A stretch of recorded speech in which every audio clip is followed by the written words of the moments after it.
Oh my goodness. Interesting, yeah. I didn't turn my mic on.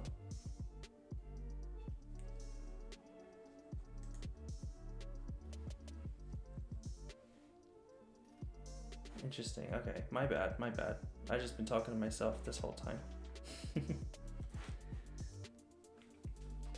I was just saying that I'm under the impression that you must understand the Cyrillic alphabet very well, Mark.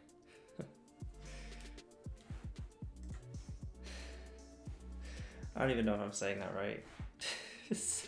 But yeah, hi, how's it going?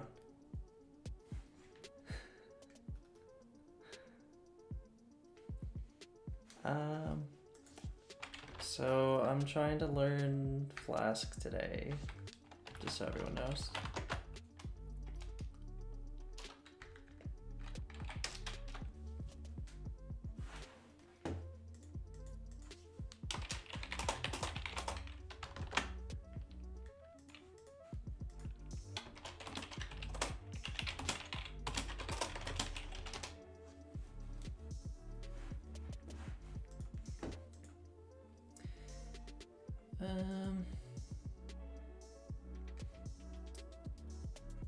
Provide commands from Flask extension. That's kind of interesting. A Flask at the store. That might help. That might just help. Because like the minimal example that they give, I mean, they don't even say the name of this file, do they? They call it flask.py. Save it as hello.py or something similar. Make sure not to call your application flask.py because this will conflict with Flask itself. Yeah, that's cool. That's a good idea. Alright, so I did this code.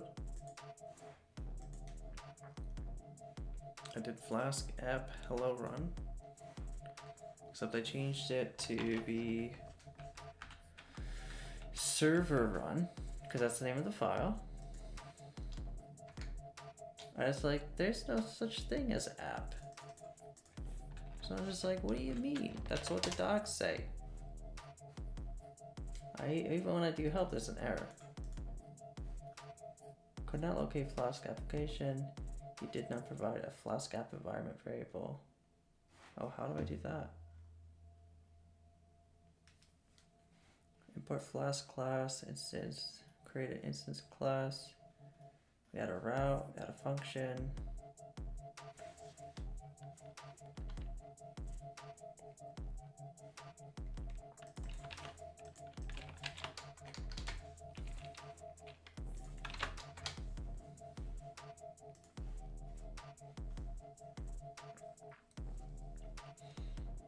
If you're on Windows, make sure to do this.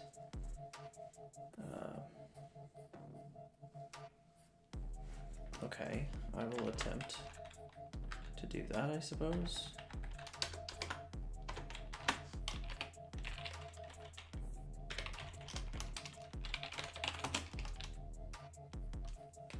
Serving Flask app server environment production. This is development server. Do not use it in a production deployment.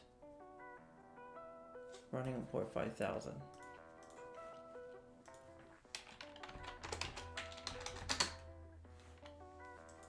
Access to localhost is denied. You do not have authorization. 403.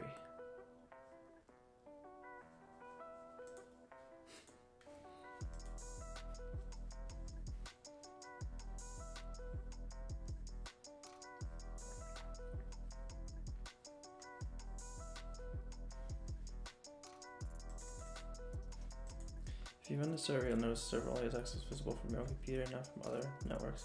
It's a default in debugging mode user. If you have debugger disabled or trust the user, split that host to 0. Okay, well, is it?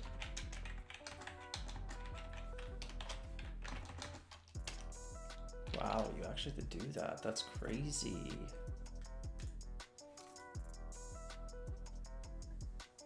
That is insanity.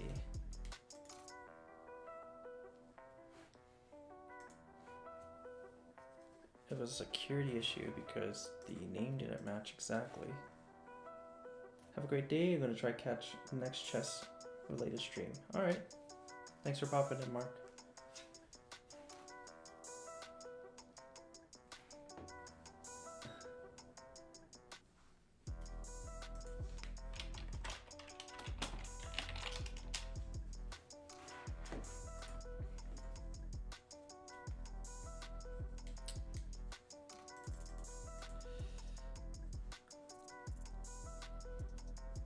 Okay, well, we get the hello world. The favicon is a 404. That's excellent.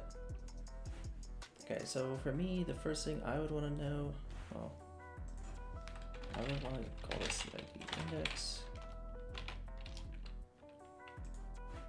I would want to know, can I get like more, right?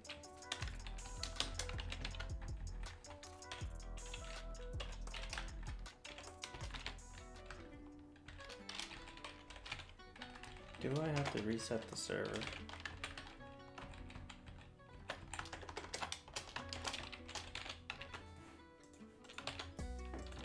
Okay, well that's kind of lame.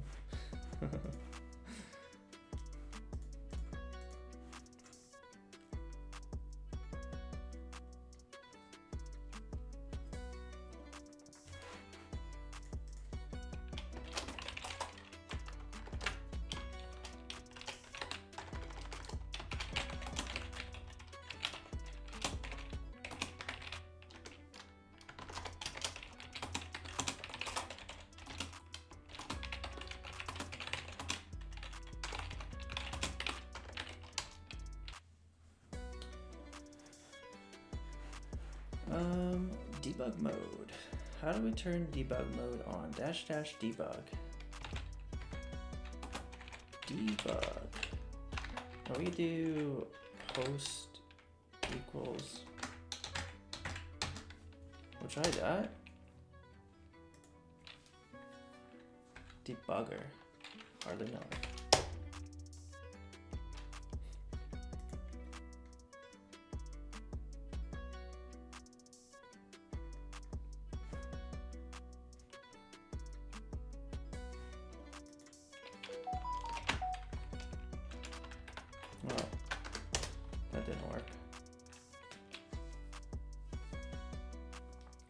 Why is this not the same documentation?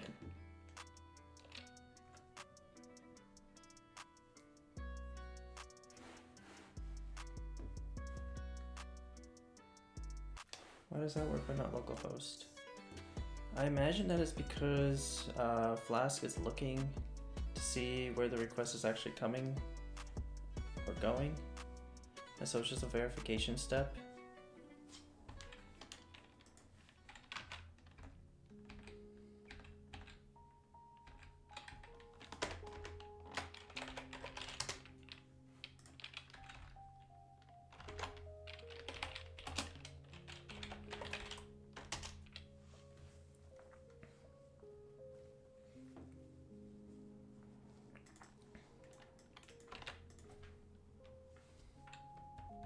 Show the routes for shell, run shell in an app context, Flask app, Flask run.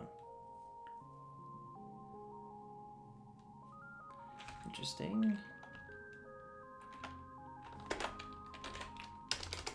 So we're supposed to say Flask n equals development.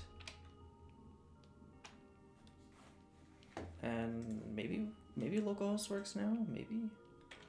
Hey Alex, I'm doing all right. How are you doing?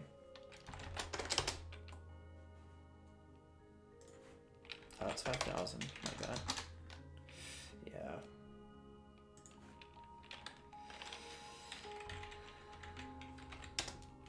It's interesting. Okay. What if we change this to more? Okay, well, it does refresh. Super cold and yeah, dog didn't want to walk, yeah. I feel that.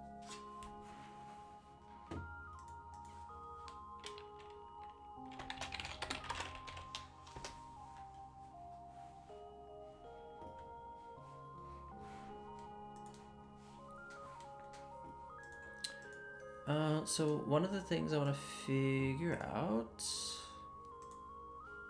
is how do you do dynamic routing?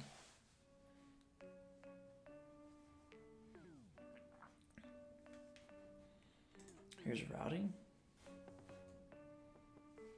Okay, so it uses angled brackets, greater than, less than. Have I tried C#? I have tried C# tongue-lam. I have. I actually think it's a great language. I forget some of the terminology, but I think the way that they do event handlers is really cool. The way that they have, I think it's called lambdas, to where you can like essentially write what looks like SQL, but it's a language construct, is really, really cool.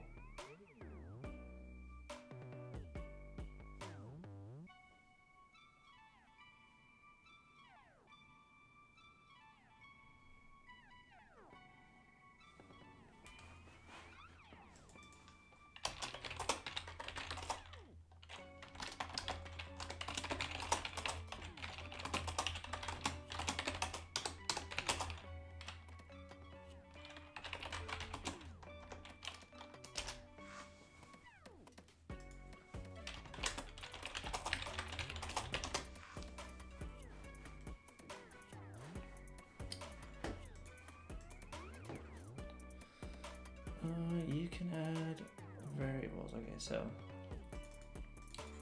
that would be how the username comes in. You can say that it's a specific type, and this one is like a path, which is really cool. So like, can you do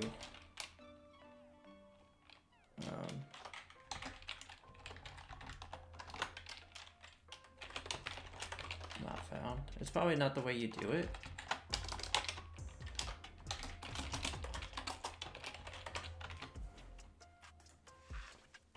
But that's fine.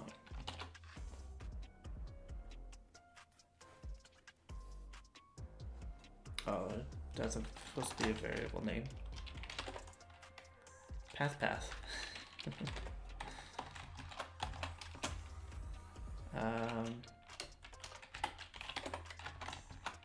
What is it supposed to do? You're supposed to put F here? No dollars. Okay, we'll do a refresh. Okay, interesting. We'll put a slash here. We'll put quotes around it. Single quotes around it. And we'll do a refresh. What are your thoughts on C# tongue-lam?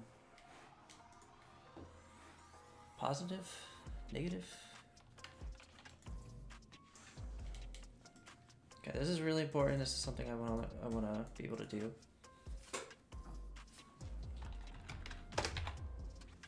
Excuse me.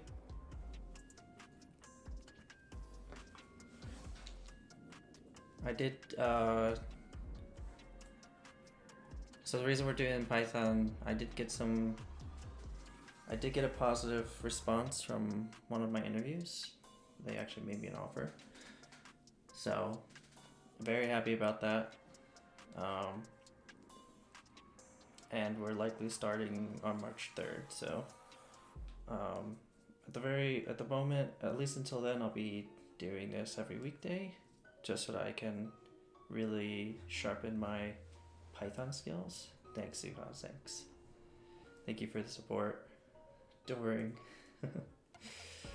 I'm gonna have to take maybe 1 or 2 weeks off. I'll try to schedule some videos in the meantime.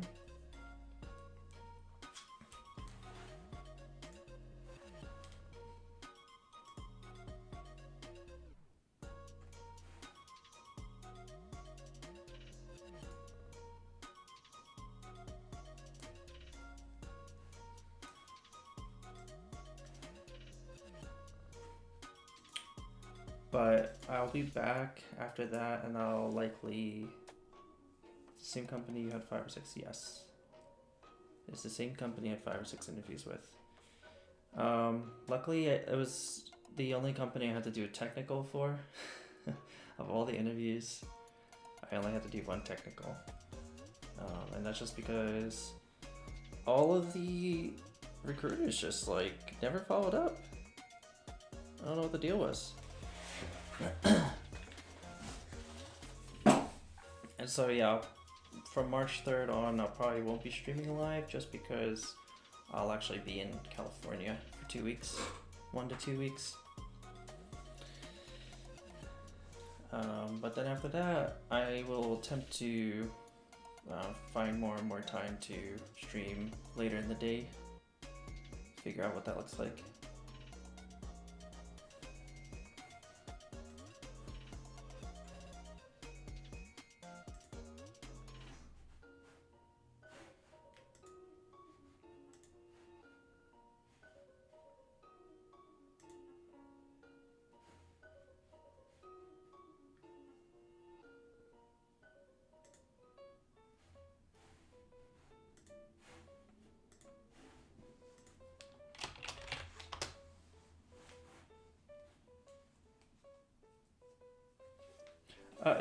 It's remote. I'm not moving, so it's just for the onboarding, the training. They want you to be in person until you kind of get a handle on things. They'll have you. They connect you with somebody else who will kind of watch you and kind of coach and guide you in the beginning if you get stuck.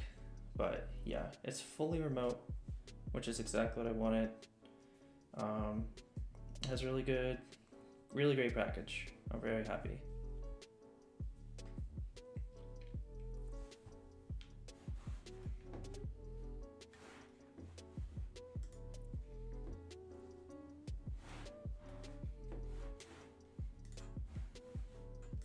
But yeah, I really want to, my goal is to like hit the ground running, try to have as few silly questions as possible.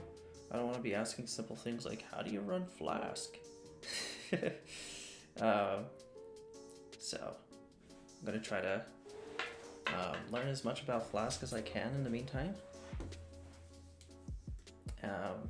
But they kind of said Flask isn't the major thing. It's more like SQL and SQLAlchemy. So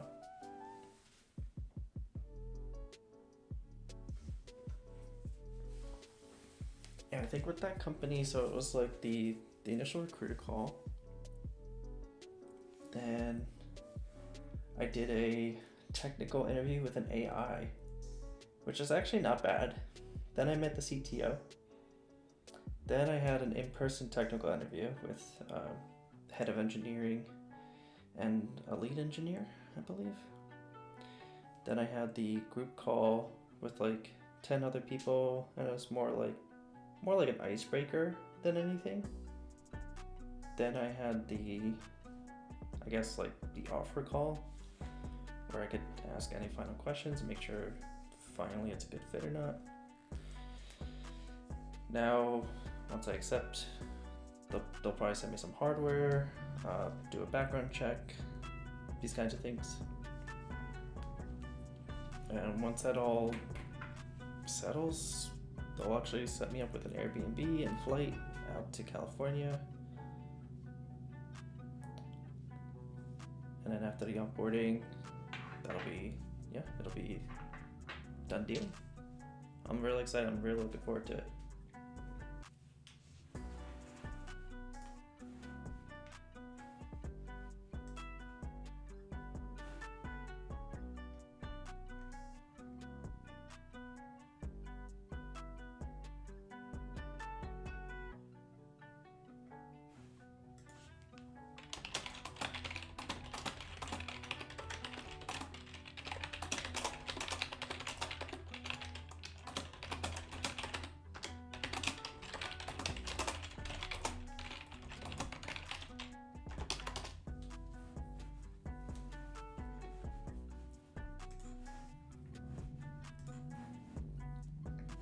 All right.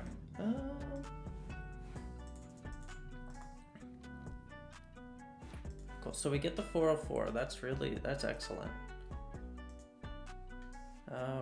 I would like to be able to type localhost there.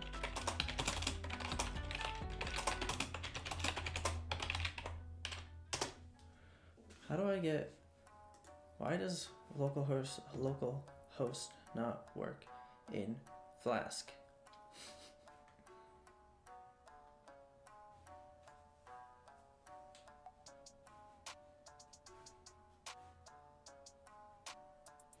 Disable the AirPlay receiver and try again. What the heck?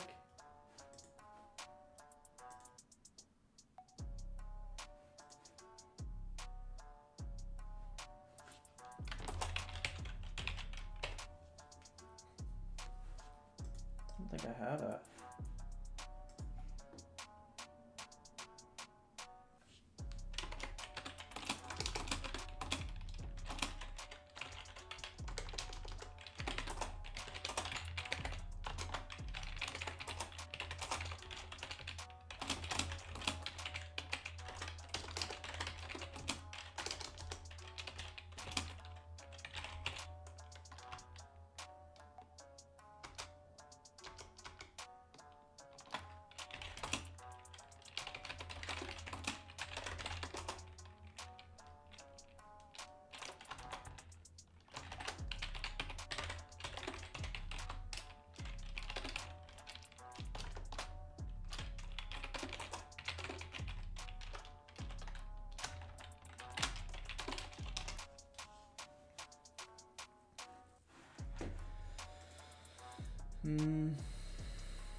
Simple alternative solution for Struct 5000 available. You can check it with this command. Can I just like say it's on port 80?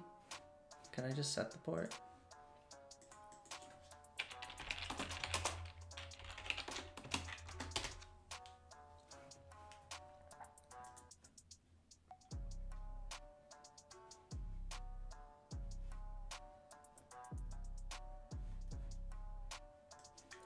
It's interesting. It's probably kind of frowned upon to do it this way.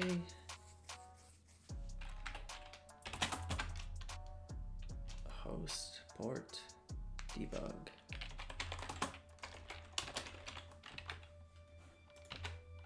Can I do Python server?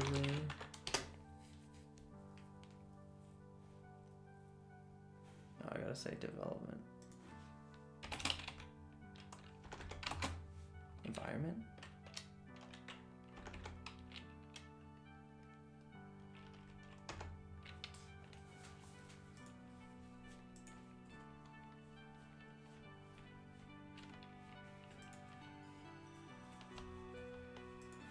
Okay, we'll see if localhost works now.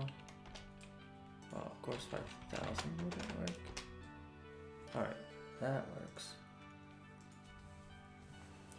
Does it actually think that it's in dev or debug? Okay. I do this multi-lined.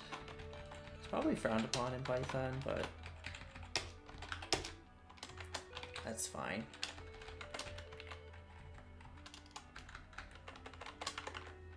Oh, what are these spaces?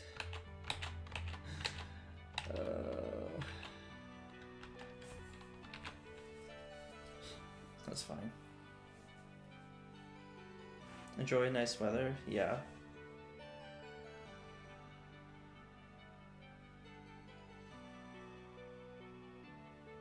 I might bring my wetsuit and swim.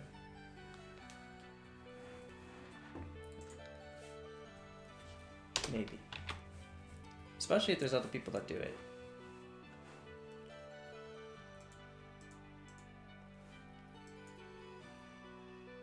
Go to the README. Start the server. I'll just say Python server.py.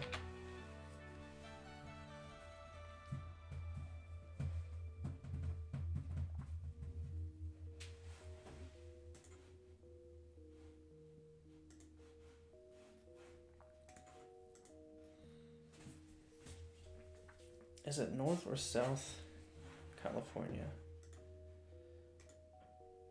Give me a second.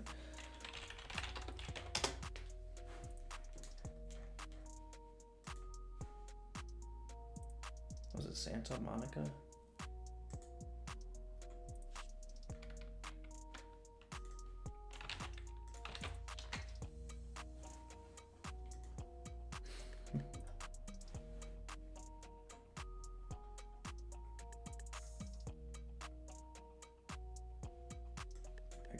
I guess that's what you would consider south.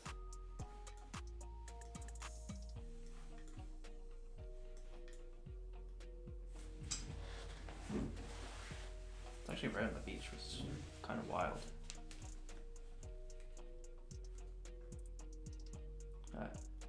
Oh, and there's a pier. Interesting. I might check that out. I don't know what I'm getting. I honestly don't know what I'm getting myself into here. I've been to California before. I've actually done the same thing before. I went to an office in California in order to get training, and then but they had an office in New York, and I was one of the first employees in that New York office. So I was training employees there and getting them on board there. So I've done this before. I've been to California before.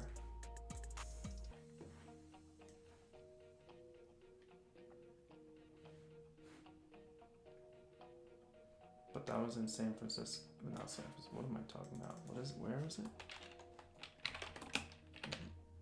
Is it San Francisco?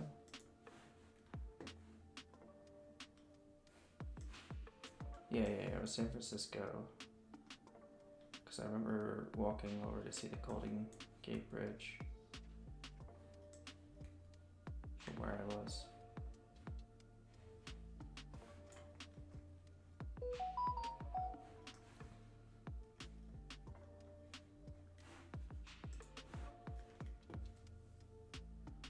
Oh wow, nice. You still run there? That's cool. Yeah, I mean, I pretty much won't have much responsibilities while I'm there, I imagine. So I might just be exercising a lot to pass the time. I'm gonna try to avoid staying in my hotel if I can. Try to do stuff. Or maybe I'll share some pictures in the Discord.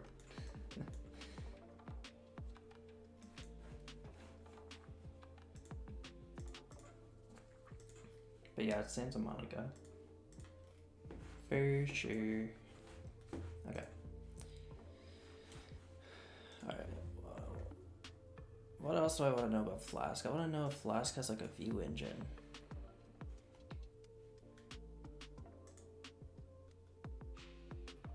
Okay, so they have a templating system.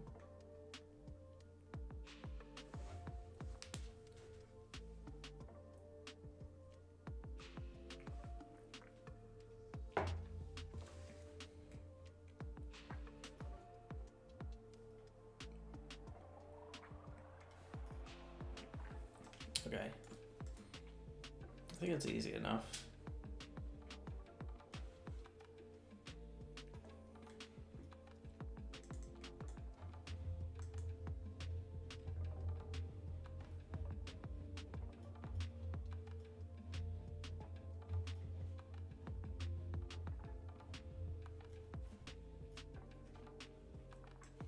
This is interesting. Something that makes the code safe.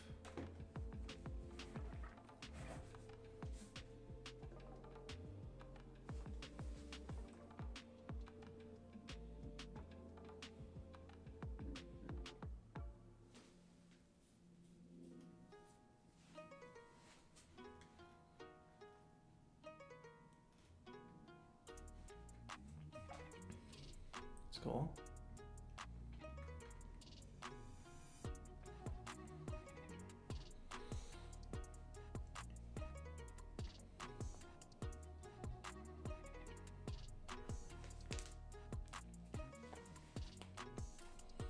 But you end up with code that there's no JavaScript. So how do you add JavaScript? That's what I would want to know now.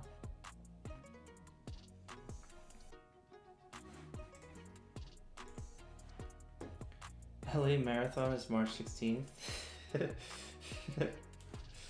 Damn. I think I might be... What?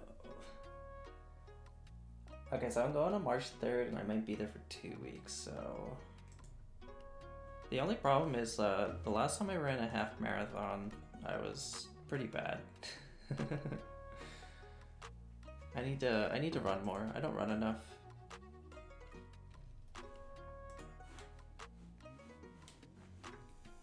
Okay, well, there's a template system for this library.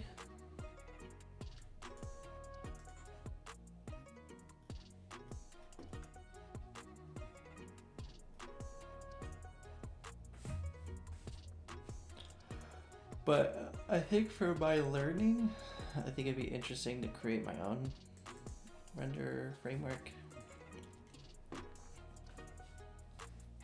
That's what I would find entertaining, at least.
All right.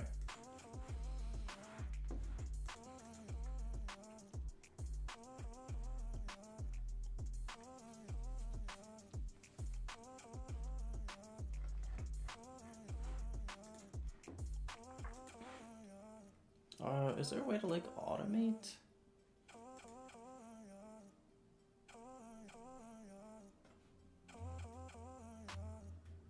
Message flashing? What is that?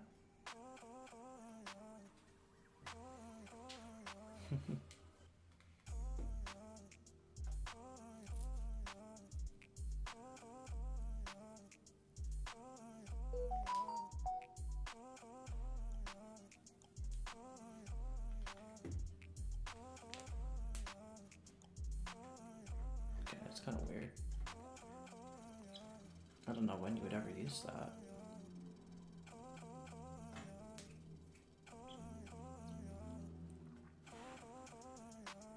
This song's a little repetitive. I think it's time for it to leave the playlist.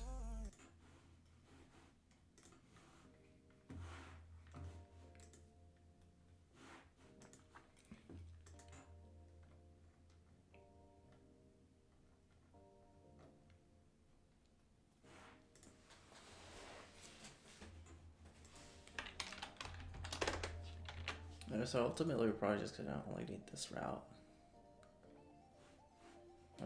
I want to kind of do it like the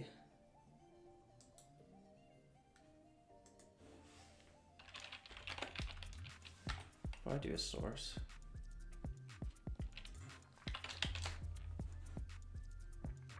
Move this to source.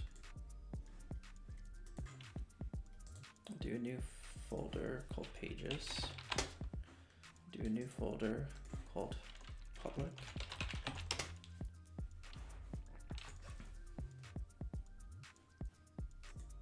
How do we do static?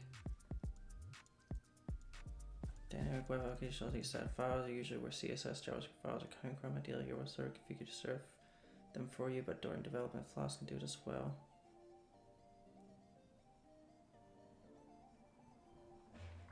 Just create a folder called static. Next to your module, it'll be available. Add static on the application.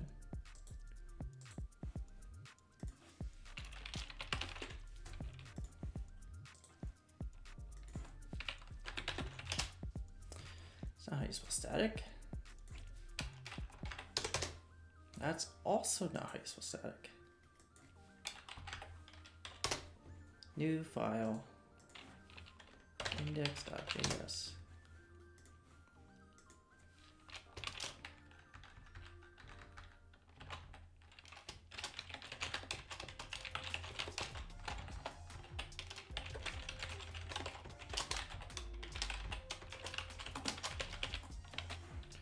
Okay, well, now we can see if a console is logging.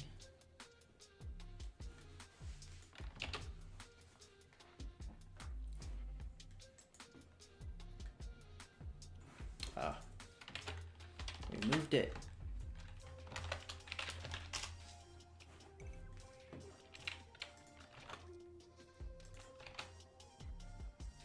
Oh, it's not 5,000 anymore.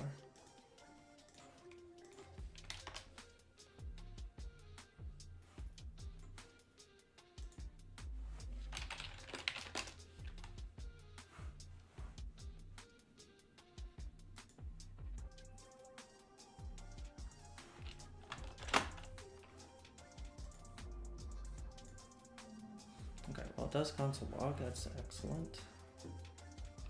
Do people still use templates? I thought everyone is doing JSON APIs and then render them using React or something. Well,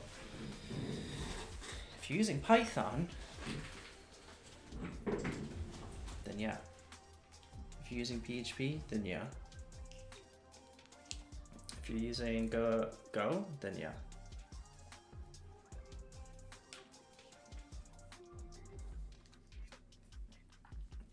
And the thing is, with these sites, you're probably gonna have less interactivity from the client and having the server do most of the work, unless you use like something like HTMX, which is also a possibility.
To me, the even the semi downside of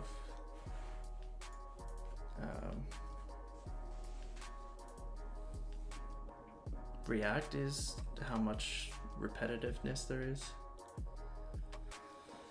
and how kind of convoluted your code can start looking after enough of your business and your view logic gets intertwined. It's kind of disgusting looking eventually. So I don't know, it's been a while since I've done a template, but maybe it'll be, you know, like coming back home, you know.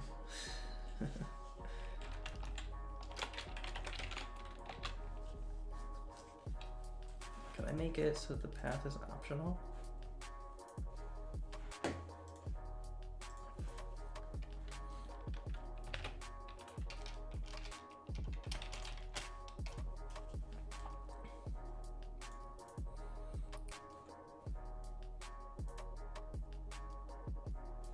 String info path.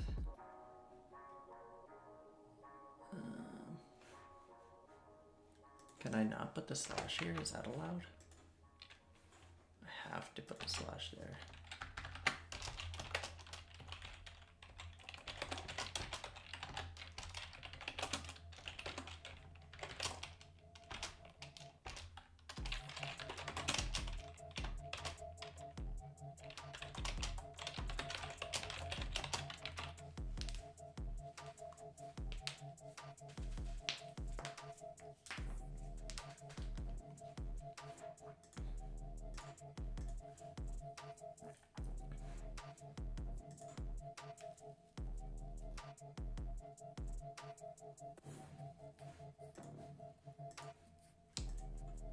So one of the ideas I have is to try to put this templating system in the Python ecosystem.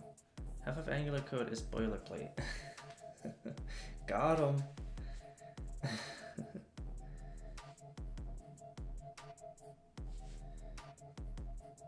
Yeah, the same can be said about a lot of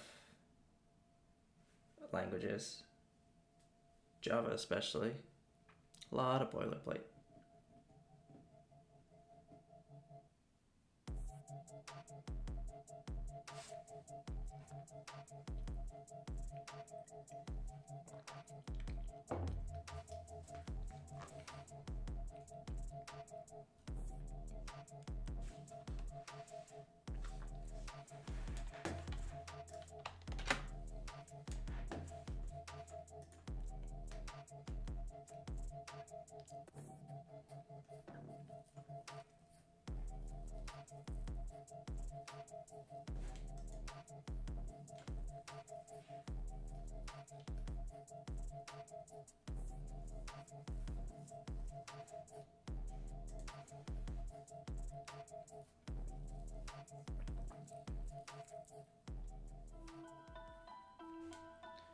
Redirection.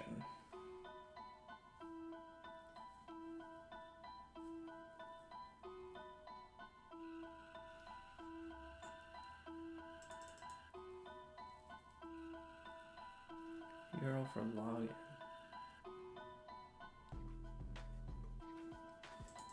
Profile.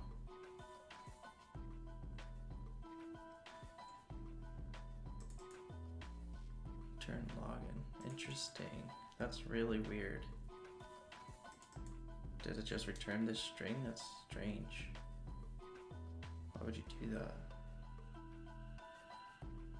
Build a URL for a specific function, use URL for. This is actually kind of confusing that they would do this.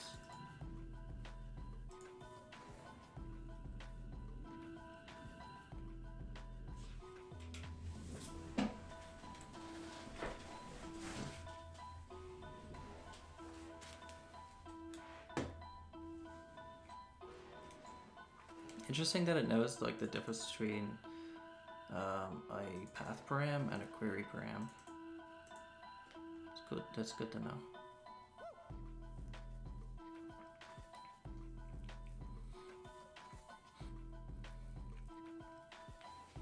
Anyway, kind of show my vision. This is my vision. I would like to do the following. I would want to be able to do like HTML, body, div, hello,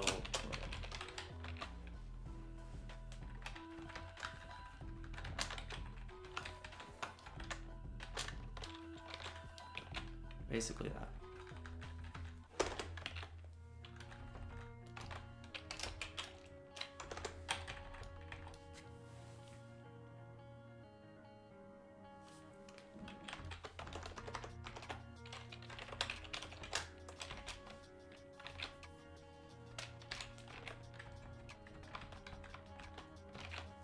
We can do that.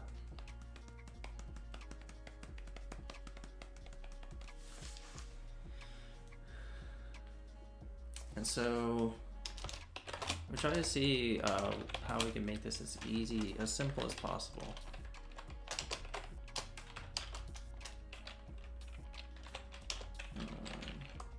What is it called? Pass?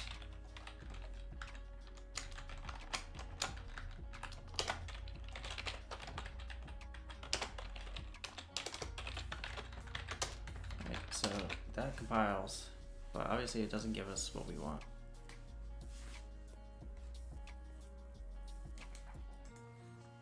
And so probably what we actually want is to say like HTML equals tag HTML3. We do body, it's body, and div is div. rather than doing all of this. So instead, now we have to do def tag name is this. And I guess that will return a another function.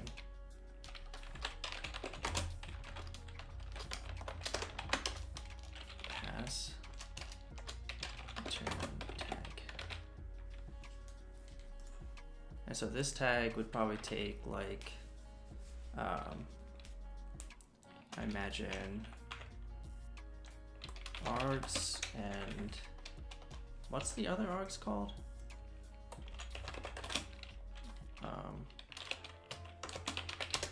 Like the named args, quargs, KW args.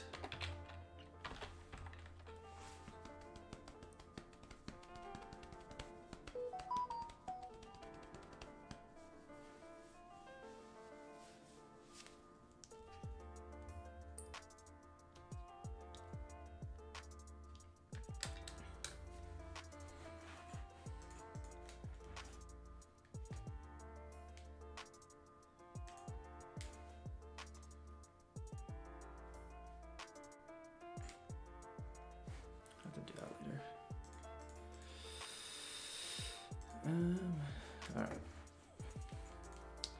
And so one of these is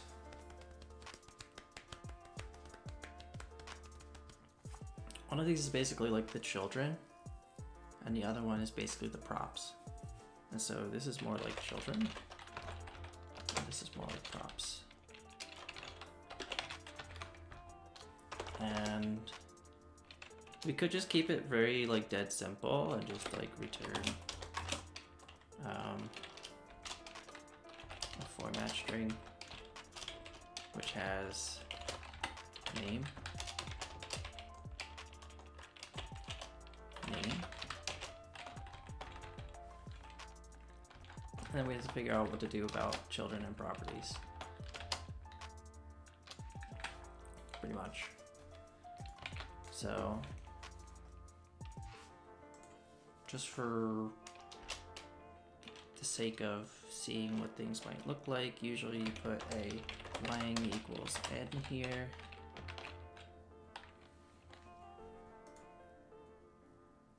And then you put an array of objects. Okay, so these need to be last, I guess. This looks worse than React. Yo, let me cook. Let me cook. Cause okay, let me make this argument. Okay. In React, you have to put a closing tag, right? At least you don't have to put a closing tag, and also it's not formatted. Let me cook.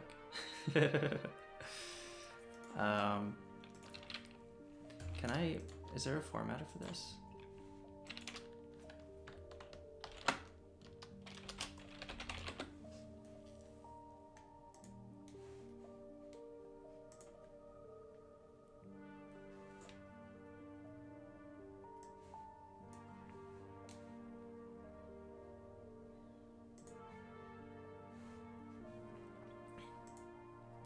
But if you need something like a button that changes DOM.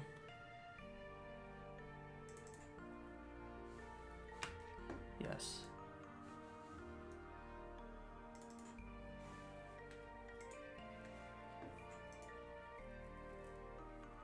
It does change DOM, but like, wait till you see. I've done something like this before. It kind of gets crazy. So, you know, it's just one of those situations where I just installed it though.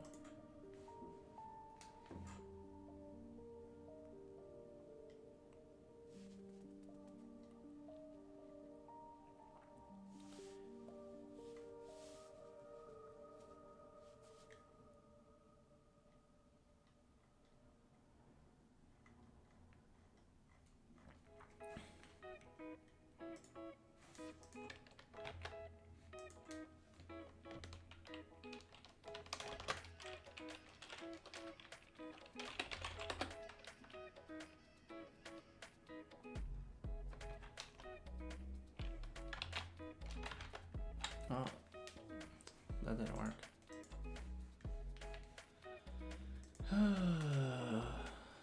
Python, dear Python.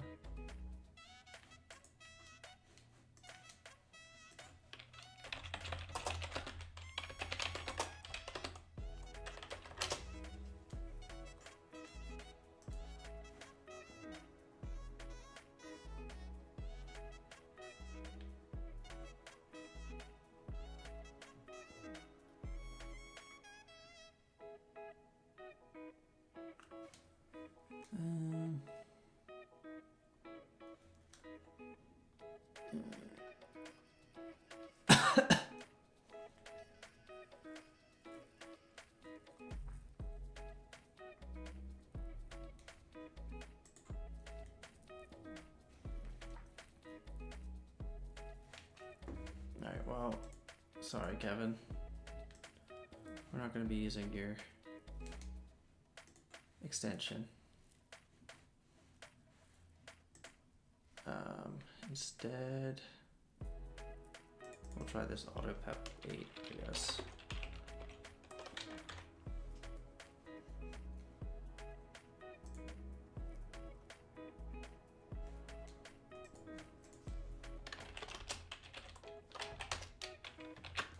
Okay. Okay, well, it likes a lot of new lines, apparently. The thing you gotta also keep in mind here, some of this code shouldn't be visible to the user, because some of this is library code.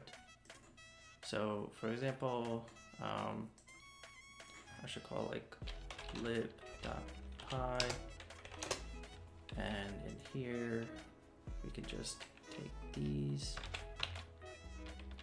We can go into here, save it. It should be the word route. And then we just gotta, for now, import these. Does it not want this to be first line? That's fine. From lib import HTML body div. We'll figure out a better way to do that in the future, but for now, that's just what we're gonna do. Let's see if it even works. I think that's the main thing right now. Don't continue unless it works. It's not even running.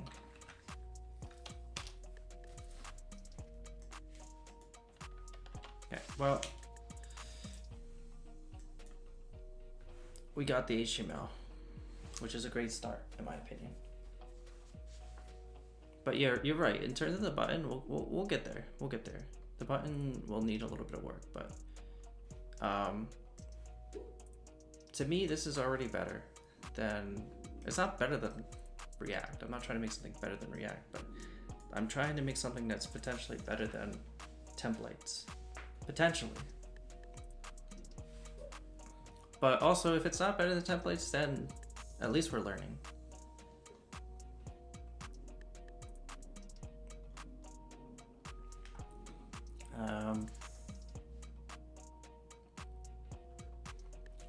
What else can we consider here?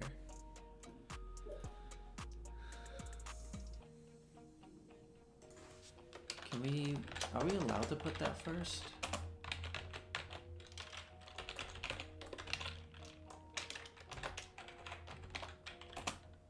No, we're not. It wants these arguments first.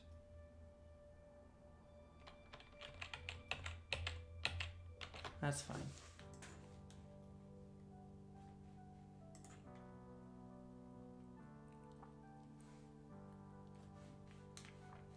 Okay, but in the lib, we're probably gonna make some helper functions.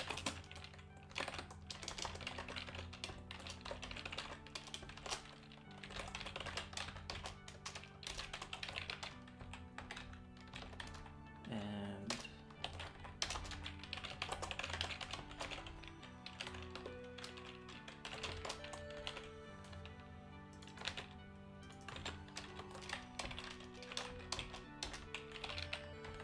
So what we'll end up doing here is under properties, and here we'll do under children. And we do have the option to new line stuff here.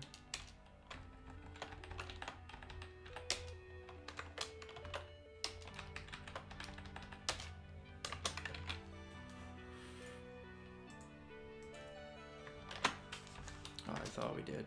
I guess we don't. Damn you, Python. Can you do a triple string that's still formatted? And now can you do new lines?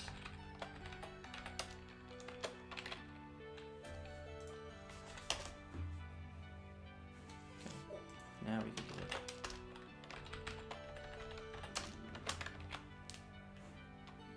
Okay. Again, we haven't written like any code to render these things. And it's good. It's actually good that it's showing none here, because that means that these functions are being called and they're returning none.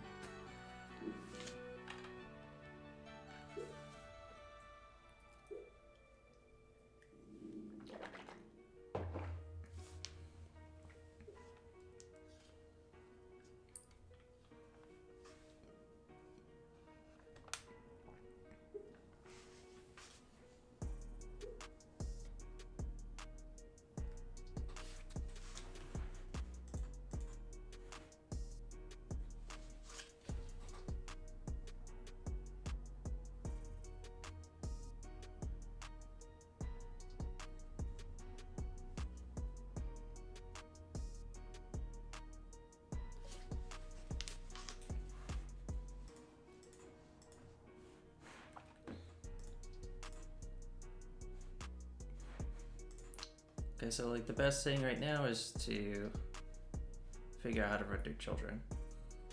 And so if we were to think about like, okay, well, how will this look visually? All the children are just going to be a bunch of strings. And so we're basically going to have to do map children child. Actually, we just need to join, right? Join children.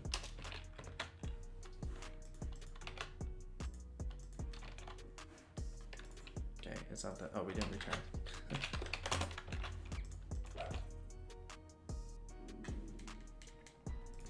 Okay, but we're getting the children now, and it says hello world now. So this is progress. At this point, we want to figure out, okay, well, how do we convert properties? And it's fairly similar. So we're gonna do map properties.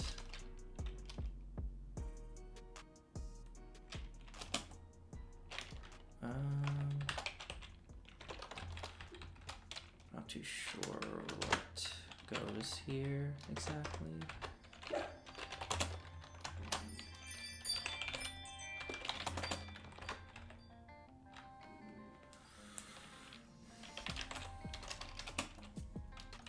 We want to be able to do key value.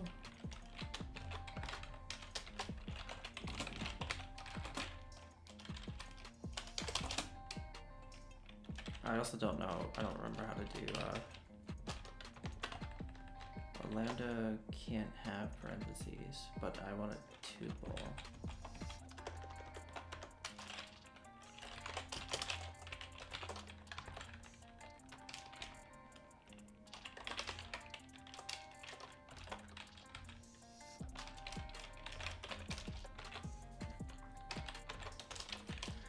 Well, we'll just do dot join properties return.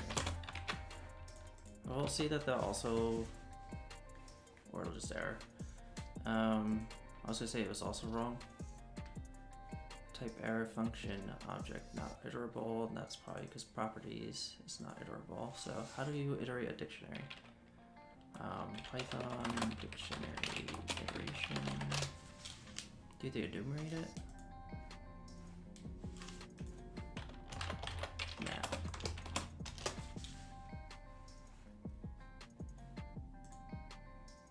want to use the map function.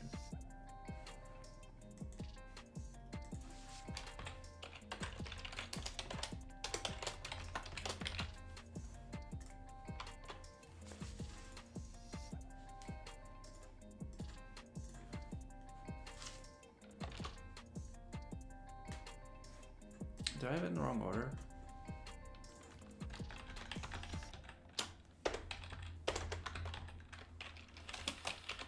I'm guessing I had it in the wrong order. Yeah, interesting. Alright, so we wanted to say this right here. HTML name equals value. That is important. So we could say result equals, and we say return result if result dot len result else empty string.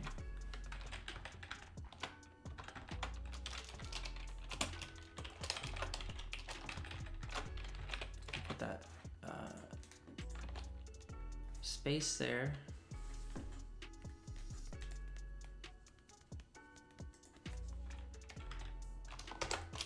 So we could say key value sub 0.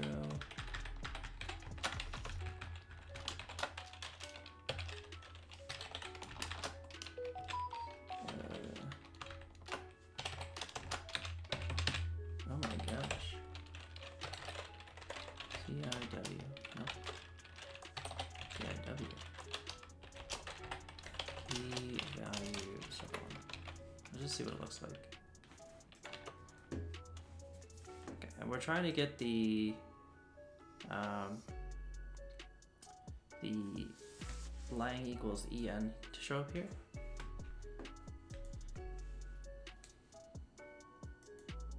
So we're trying to figure out maybe we could do a print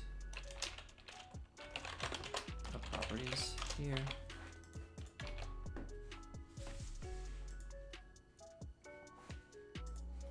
We do see the lang.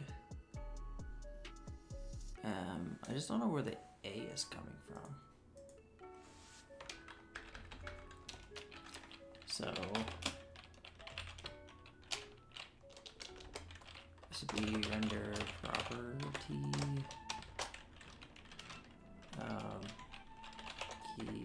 value.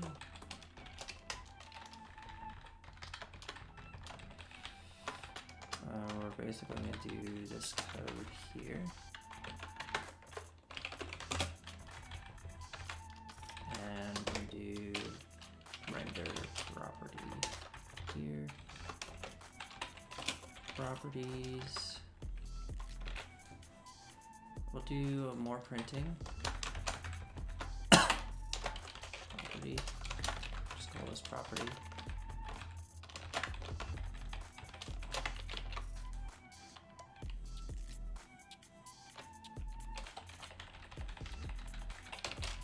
That.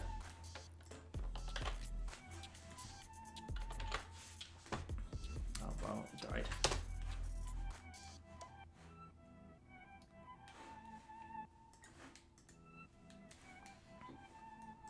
Okay, so we're just getting lang here. So we might need to enumerate.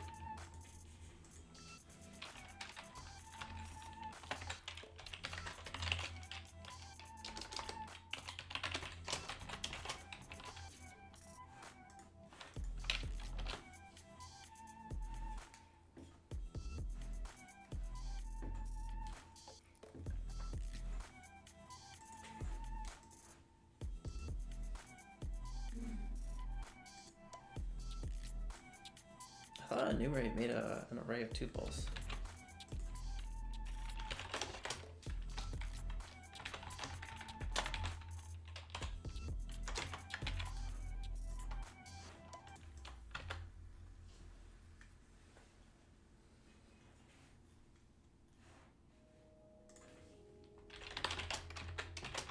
Turn it back to a list.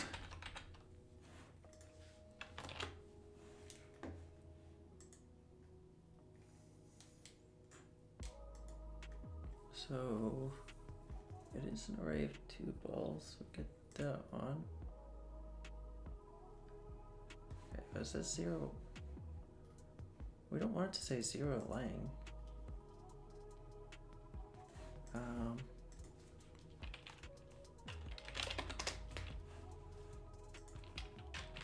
Do you map over key value pairs of a dictionary in Python?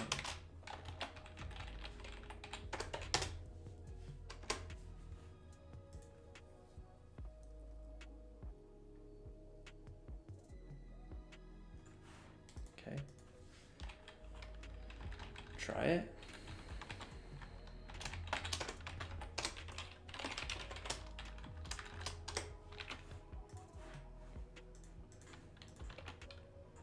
That was it. Alright, reduce the amount of logging we're doing.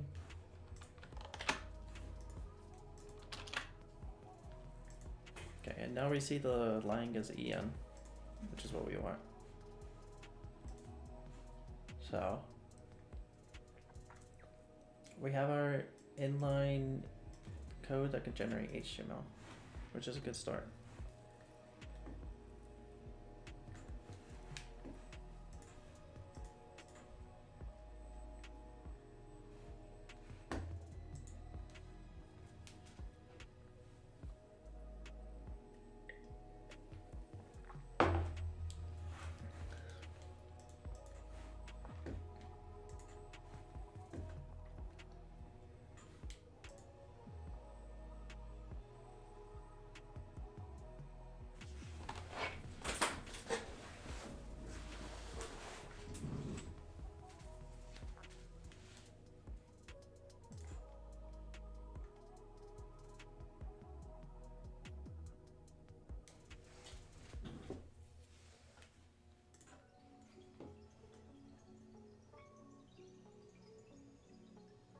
Wow, that's kind of steep.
I gotta do some administrative stuff. Sorry about that.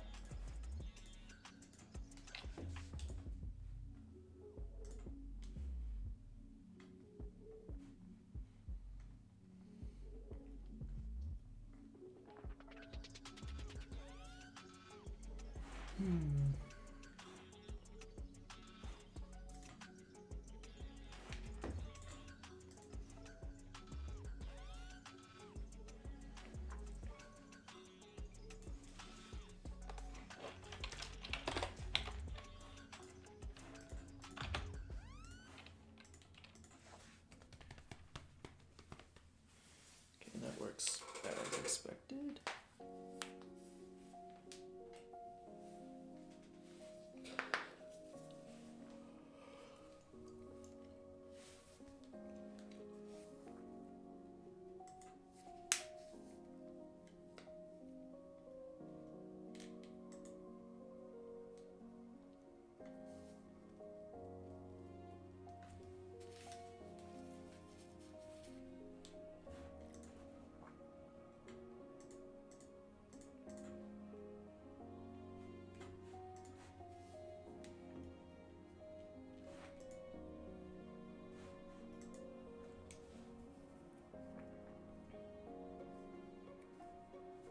made the walk around for a little bit. I will attempt to be back in 5 minutes. I'll be right back.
certainly gonna work.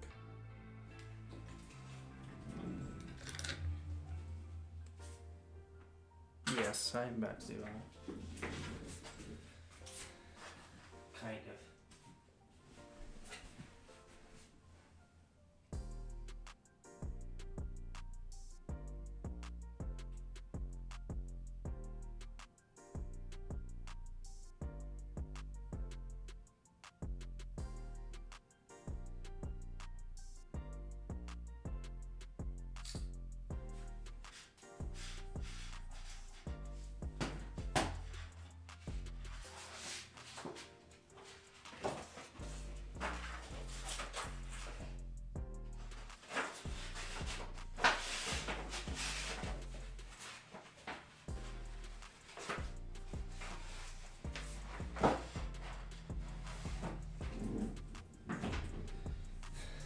All these little things I have to do to get a new job.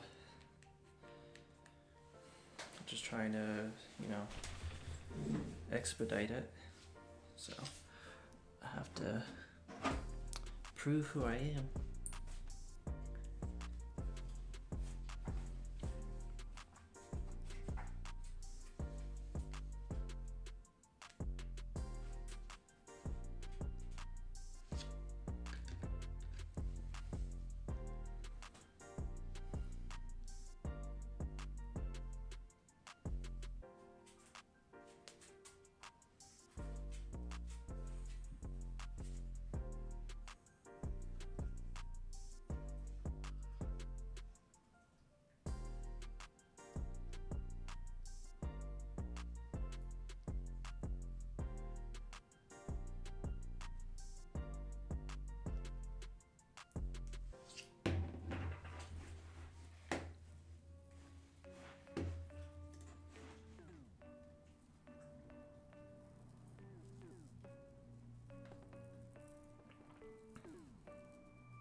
No way that my previous employers in this system. Absolutely no way.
Sure, that's interesting.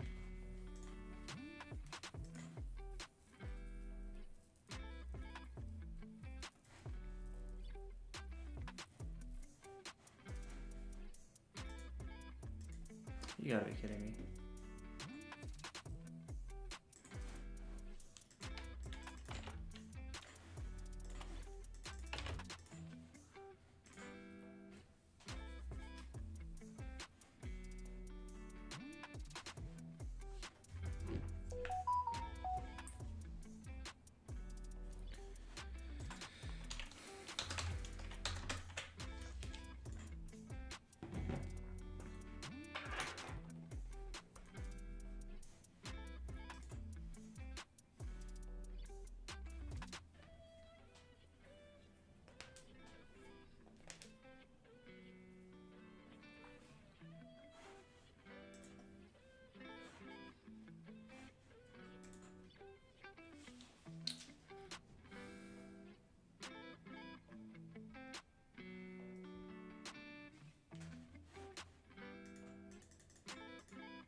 That's a little annoying.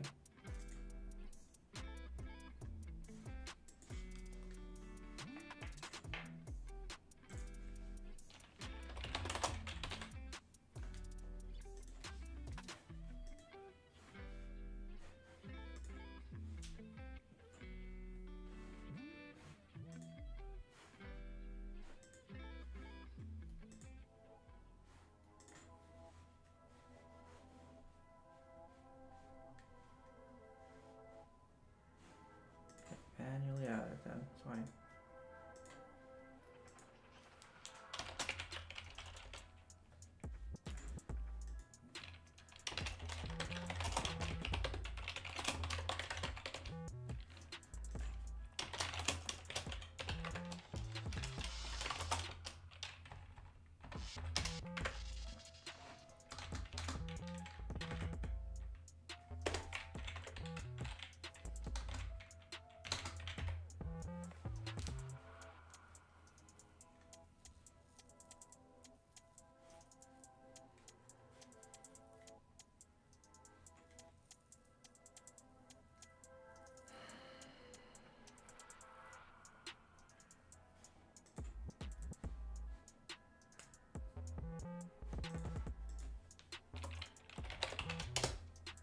Crazy.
Yep.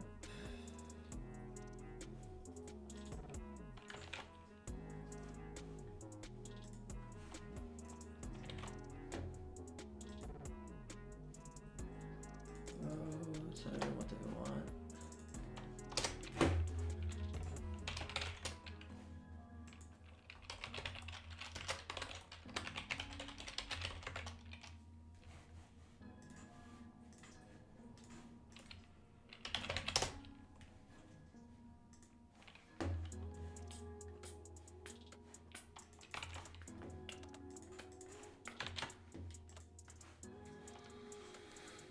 Okay.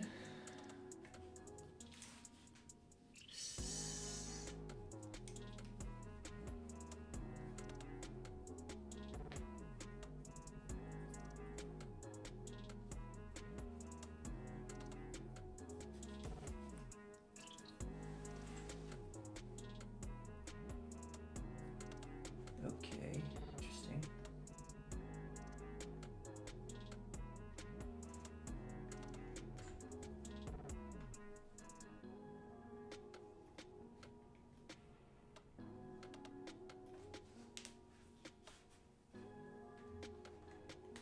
I have to provide 7 years of work history.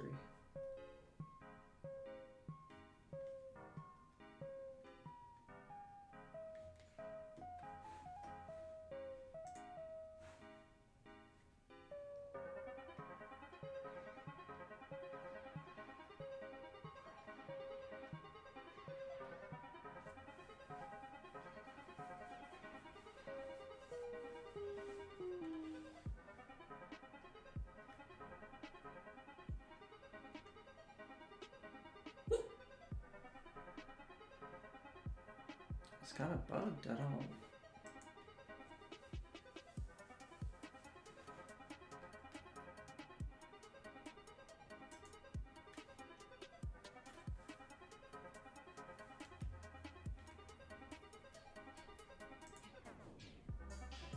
It wants 7 years of history, but there's no way to add more history.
Alright, well, tried my best,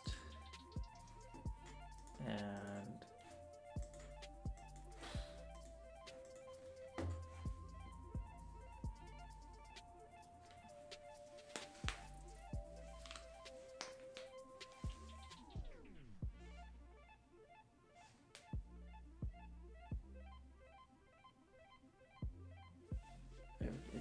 it won't allow me to add more jobs.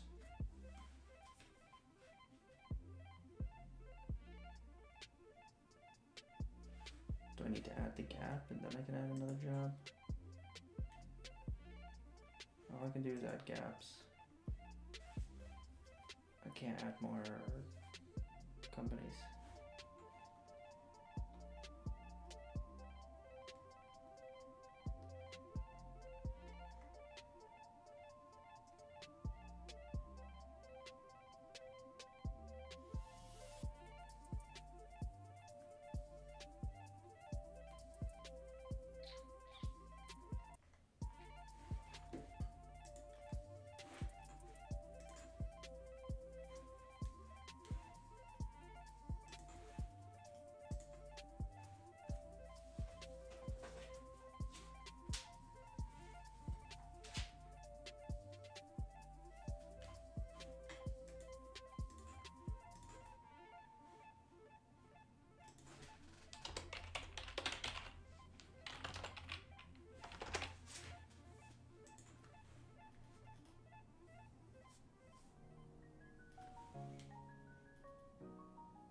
Anyway, well, while we're waiting for a response, we could do stuff, I guess. Imagine having 7 years work history. Yeah. The thing is, I never keep a job more than 2 years. And so I would need to put at least 4 jobs. I have to find pay stubs or W-2s to prove that I've worked these previous 4 jobs. Which is a little, it's a little much.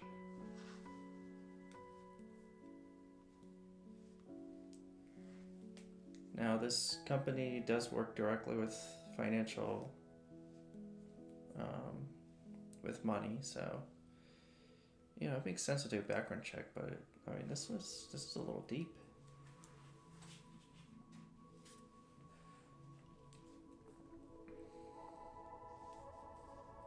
Yeah, I can't imagine any, like, who stays at a company for 7 years, at a single company, let alone 5 years. Like, once you have usually you have a 5-year vesting period. Once you have your 5 years, what's the point of staying longer? I mean, yeah, you can try to negotiate in your raises to have more stake, but it doesn't always happen. Anyway, I just gotta wait for a response now.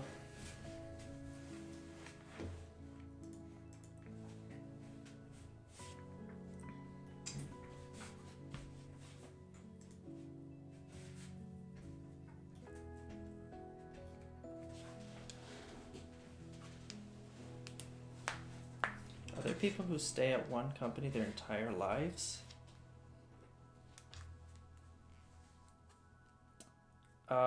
In theory, if you create a unicorn company that sells for billions and then you never want to work again, in theory, I would say yes. Because if that is the only company you ever had and it was very successful. But I guess that's not really staying at a company as much as it is building your own company. But I can imagine people staying at a company for that long. It's just the problem with tech, not that this is a huge problem, but the average turnover of an engineer is about 2 years. And why is it 2 years? Well, to me, that's basically the point when the company stops giving raises. That, in my experience, that's when they stop giving raises that are worth staying for. Every time, the first year is a great raise, every time. Second year is like abysmal, nothing. And so, you know, you actually switch from one job to the other, you have the potential to double your salary, you know? Why would you want, you know, a 1 to 2% raise when you can get a 100% raise if you just switch jobs? My first job, I started out at 58 a year. My second job, I was able to get an annual full-time job, annual salary of 70. And then my next job after that was 120. So, and then my next job after that was 150, and my next job after that was 160. And so, like, the only way to get, you would never have that kind of growth in salary unless you switch jobs.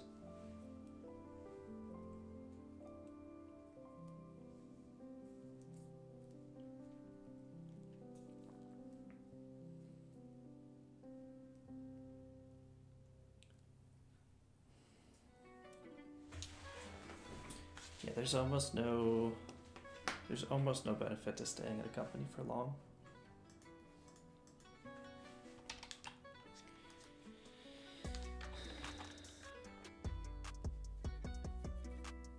Now, back in the day, when the company would offer things like pensions and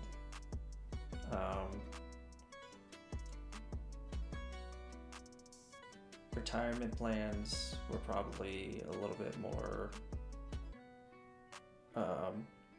predictable, like retirement was possible.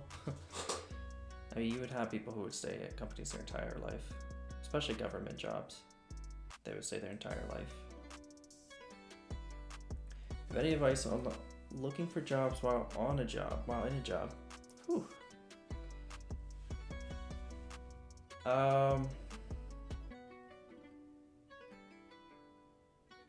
It's all honest. Like, it's been a while since I've actually done that. I usually quit my job before, but not everyone has that luxury. My advice is save as much money as you can and just quit. That's that's what I would do, but it's probably not very good or sound advice, because usually having a job gives you a little bit of leverage, having competitive, but you can also say like, well, I'll just get multiple offers and that'll be what makes me competitive and not be able to negotiate with that. That's possible too. So having an existing job makes it so you get a more, you have more negotiation, but having multiple offers also allows you room for negotiation. So if you have the luxury of being able to save up money and just quit and just focus, next 30 days I'm gonna find a new job. That's all I'm gonna do. I think that's the best. But if you want to balance it, you just got to make a lot of sacrifices. It's really hard to get a job, even an interview with less than 3 years of experience right now. Yeah. I mean, it was difficult for me. It was difficult for me with 10 years experience to even get a technical interview. In 30 days where, like, you know, I had no distractions really. That's what I was set out to do, was just to find a job. It took me about 30 days of, you know, about 80% focused on actually getting the job.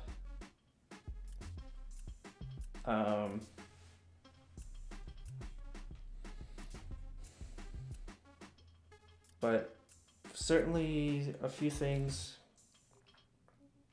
Definitely make sure your LinkedIn's up to date. You can put private banners on your LinkedIn to say that you're looking for jobs so that recruiters know.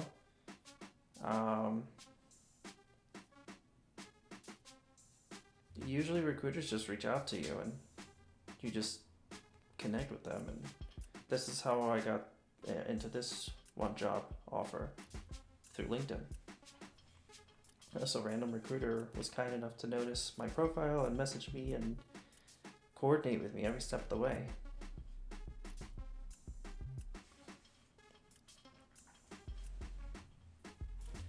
So yeah, I think it's really important to have your profile very public so people can find you. On top of that, yeah, you're gonna have to sacrifice something. You could choose to sacrifice your work quality, but your work will usually notice. You'll usually get called out. This has happened to me. I would be looking for a job and my productivity would slip. I've been working for 15 years in accounting at the same place, remote work. If things go wrong, I'll get a job. Nice.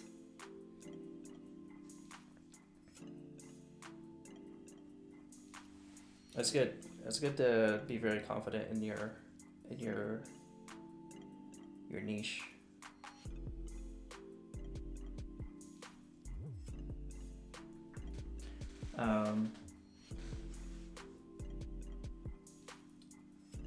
But yeah, in terms of like engineering,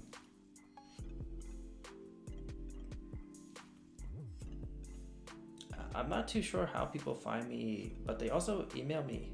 They find my email somehow and they email me. And so that's another place. So if there's ever been a recruiter who connected with you, just try to stay connected with them. Try to check in every now and then. But I would like, when I was interviewing, I would sacrifice my lunches. You know, some days I wouldn't like eat the lunch. I would just go out and make calls. I would go out and take calls during my lunch break. Or I wouldn't be able to do stuff late at night because I would be taking calls or doing coding, take-home tests and whatnot. I mean, I remember when I worked a few jobs ago, and I was just taking calls back to back during my lunch, 15-minute calls, and I had them like booked back to back. Just walking around in the cold in New York, and just hoping that something would pan out, you know. But I was working my job, and I told my manager, I was like, "Hey, I'm interviewing, just so you know. I don't want you to be surprised if I end up leaving." So he was okay with it, but eventually he's like, "Yo, you gotta start working. I can't just let you interview and not do your job." I was like, "Okay." Like, I'm literally like maybe a day away from getting at that point I was about a day away from getting a confirmation. Like what's the word? Somebody, sorry, I just gotta check my message. Yeah, sorry. Somebody giving me an offer. I was actually like a day away from getting an offer. Like one of the jobs that I was interviewing for required me to go to San Francisco for the weekend for the interview, and I did that. So they completely paid for all the accommodations, flight, hotel, food, and I interviewed in person.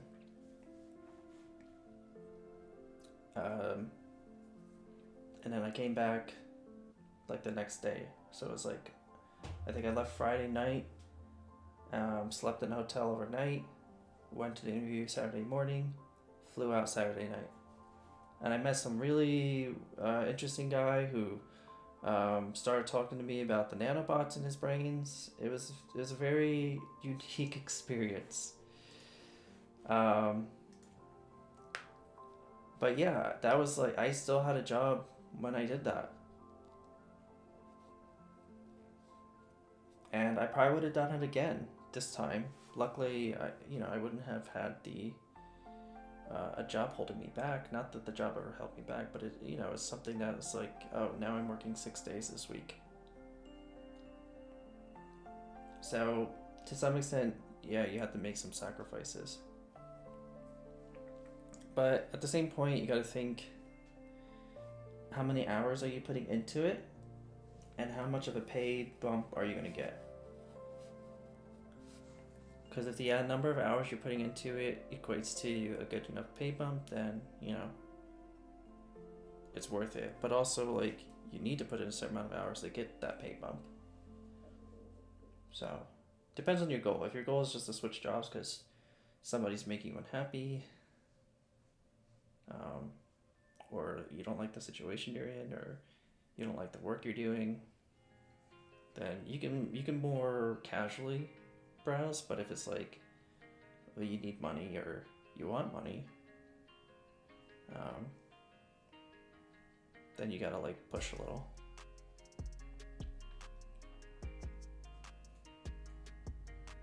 I don't know if it's good advice, but like it's tough.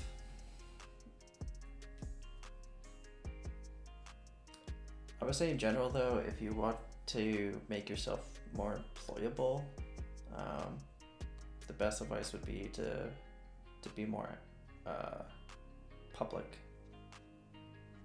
Let people know what projects you're working on. Do really cool, interesting projects. Don't just do projects that everyone's doing. Don't just do a to-do app.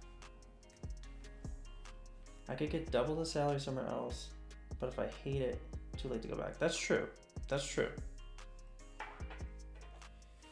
I do kind of agree in regard to I could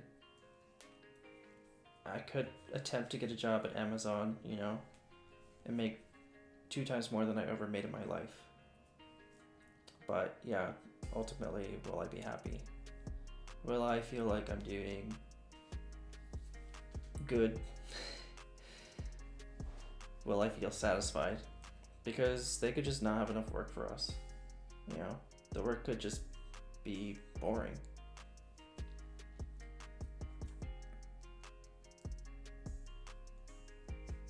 I mean, I've had employees who started working at a company I was working at, and the company was kind of going downhill. And within their first 2 weeks, they kind of felt like, oh, this was probably a mistake. And they were actually fortunate enough to reconnect with another company that had already given them an offer. And he's like, hey guys, I really messed up. Is there any way we can make this work? And he actually was able to work out something with this other company and start working there. If you're making double, does it make sense to suck it up even if you hate the job? Sure. Yeah, I mean, if you're making double, it could make sense.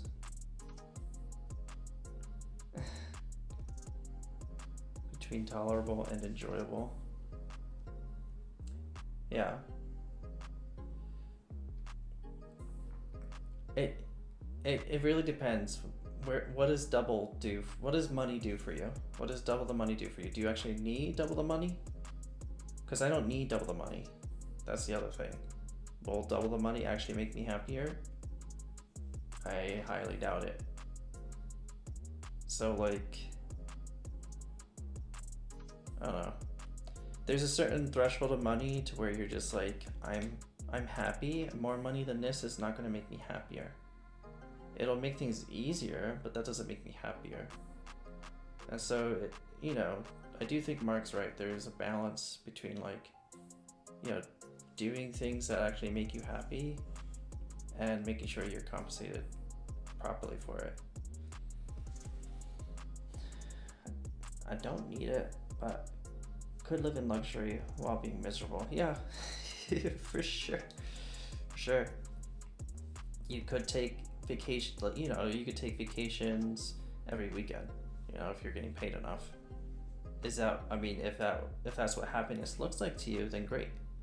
Live a happy life. But like, you gotta consider that, you know, you're giving approximately, you know, 50% of your awake time to your job. At the very least, you have coworkers that make it worth it. If not the work, make it worth it. So, yeah, I mean, it's really hard to balance, but you just need to figure out a sacrifice or just not balance it. Just quit. But yeah, I know that's hard right now. But I think it helps to take on like projects, try to learn as much as you can, and try to share what you've learned with others, or make it so that what you've learned is enticing to others, so that they would hire you and see what you're capable of.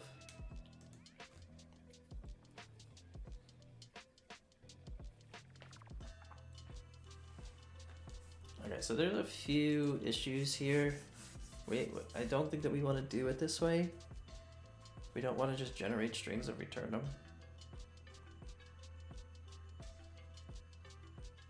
So we definitely need things to be smarter. So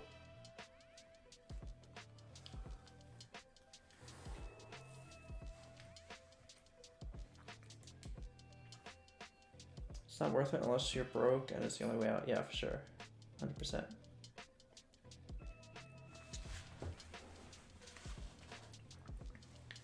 there is this idea of like, you know, choosing the devil, you know.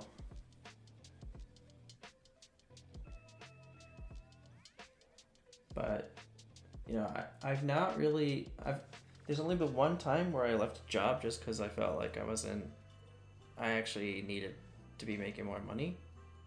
Every other time I left the job because I was unhappy with the work or the environment.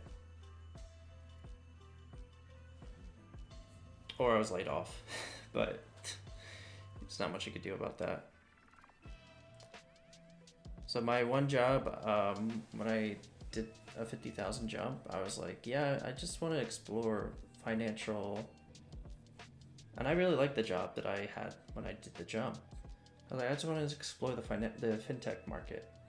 But my CTO was like, oh, you want more money? We could give you a raise. And I was like, oh, really?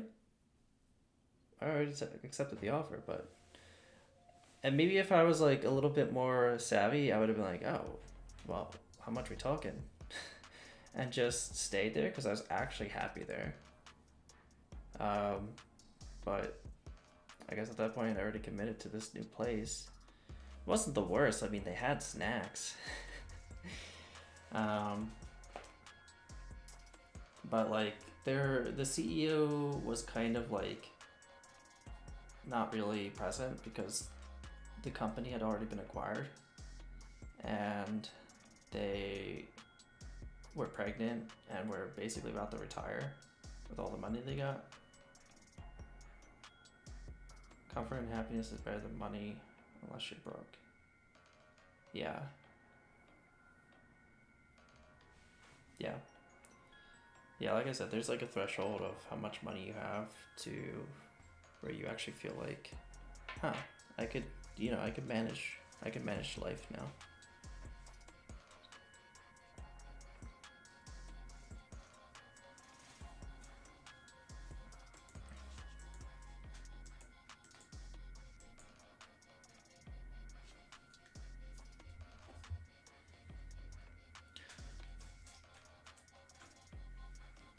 But if you're trying to do like financial independence, retire early, that's great. But like, I think ultimately, it's always good to have something to do, something that makes you happy.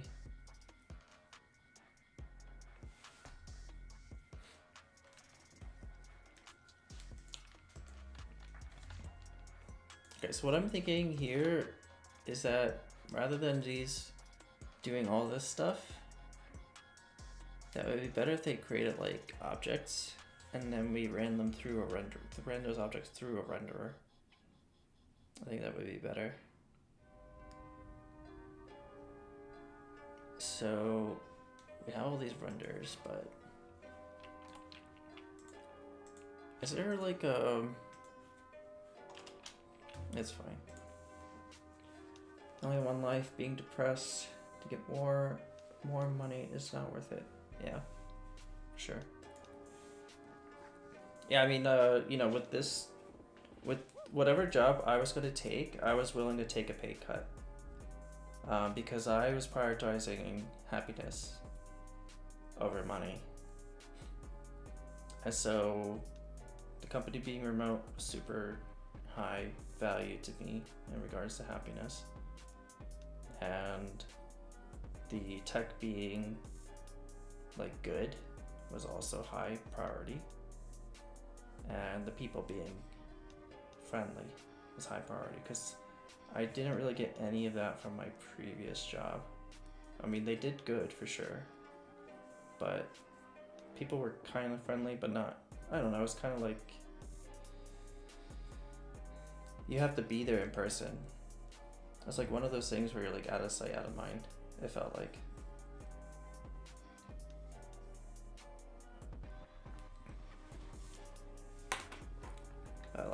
At this place, it feels like they actually care. It feels like they actually want to do stuff.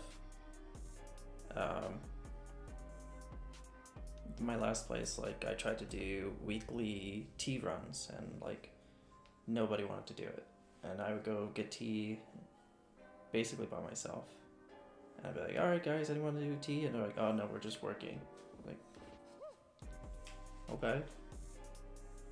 And granted, I can't do that at this new job, but you know, they talked about how they want to do different things. Since COVID, I work in pajamas from home 10 out of 10. Yeah, that's the dream.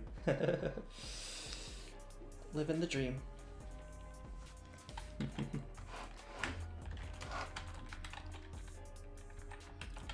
So I think we're here, we're gonna do like return.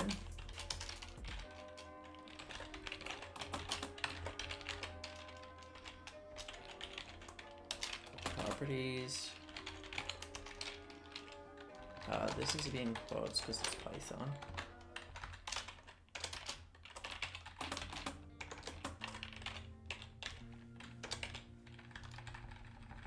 This will be render tag.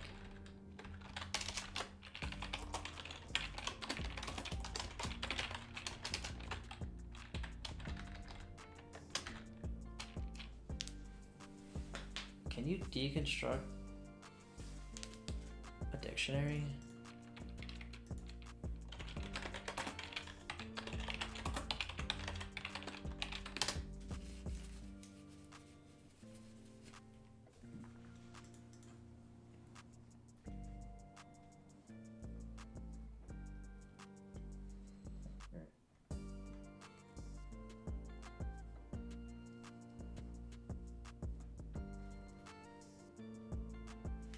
Not really what I want.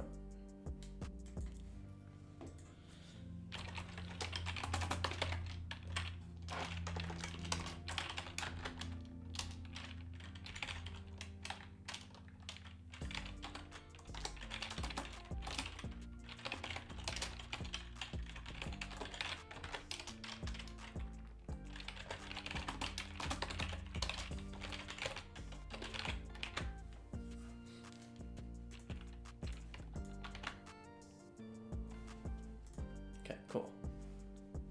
This is what I was expecting. So we should do render tag. And do that. Do that. Okay, and then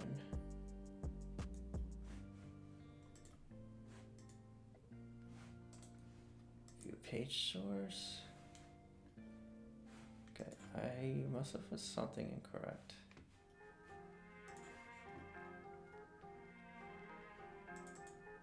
So there's name, properties, children.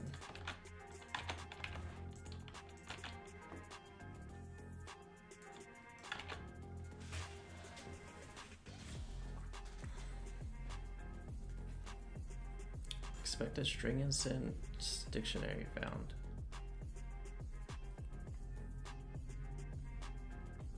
It's not really the greatest error in the world.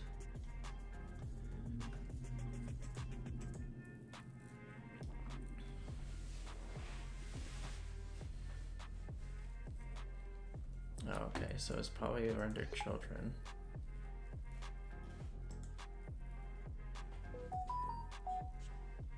Alright, let's see.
Sorry, I just got a response, so I'm trying to figure out.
Oh my goodness.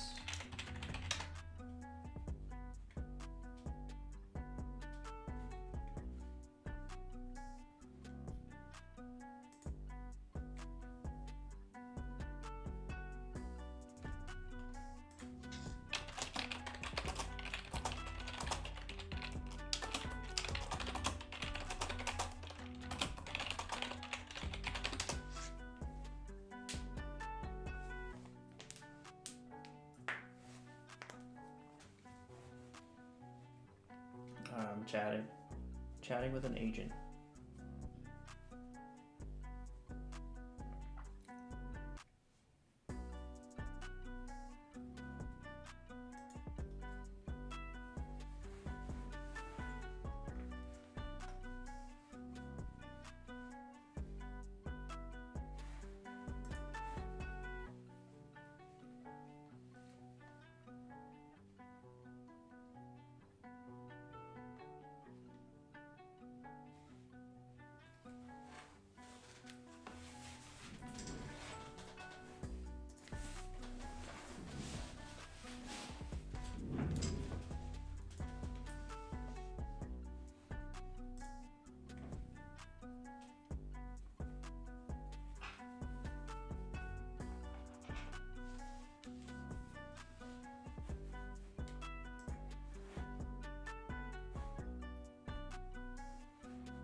It is a if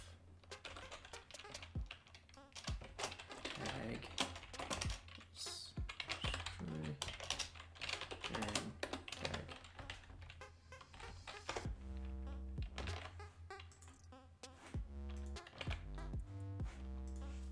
And here we have say children equals map and child under tag children.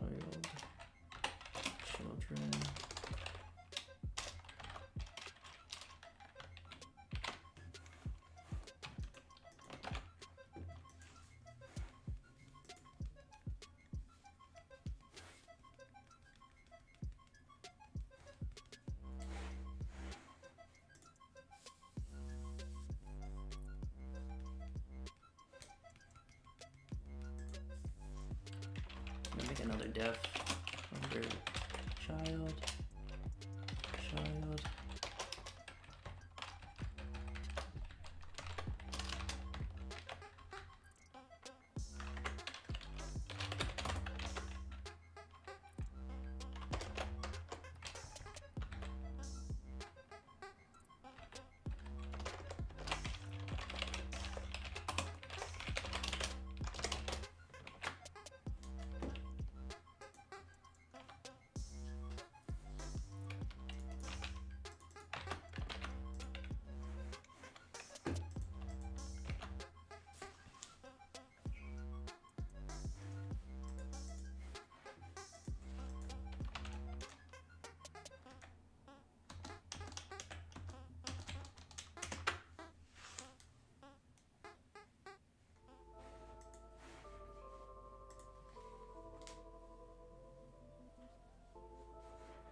does type return?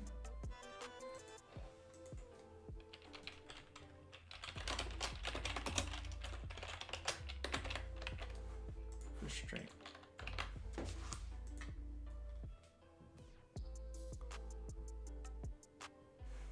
Oh.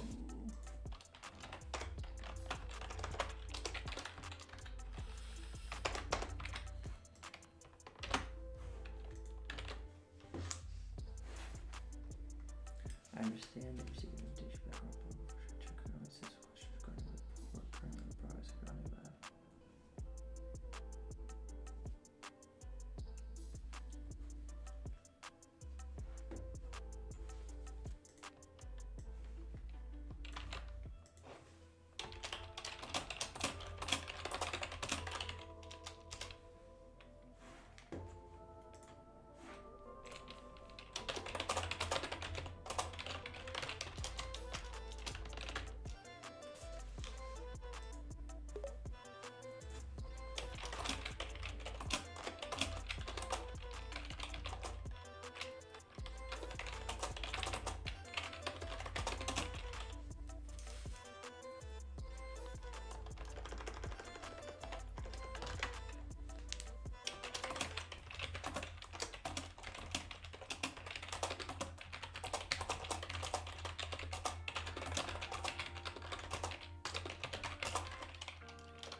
All right.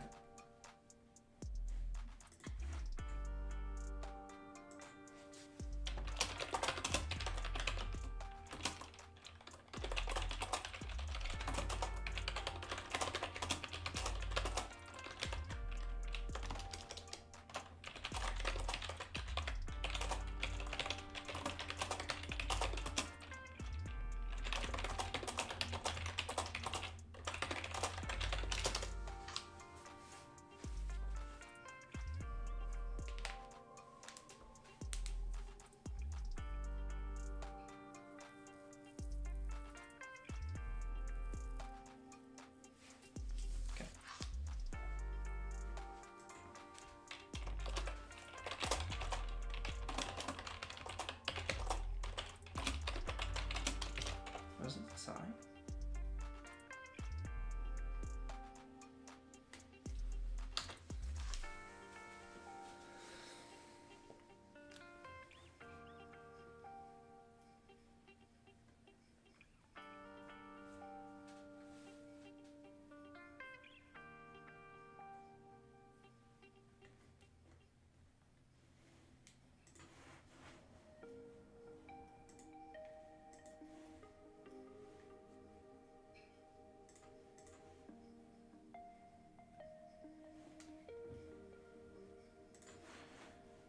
Okay, well, I gotta start all over, it seems. Oh gosh.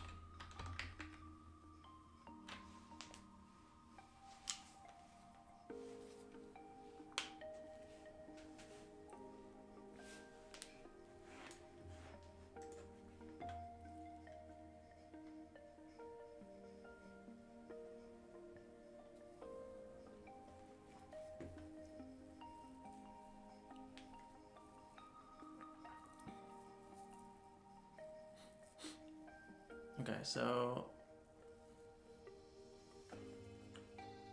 what are some other things we might want to be able to do here?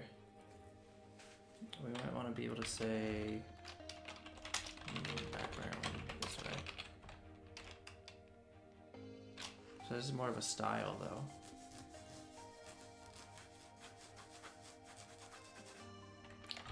So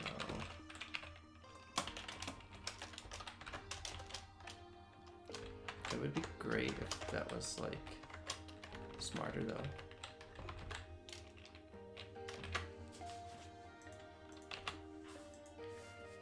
So let's try to write some code until the background turns red.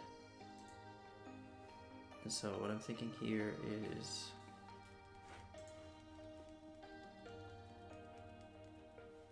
let's go to chat.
So bad.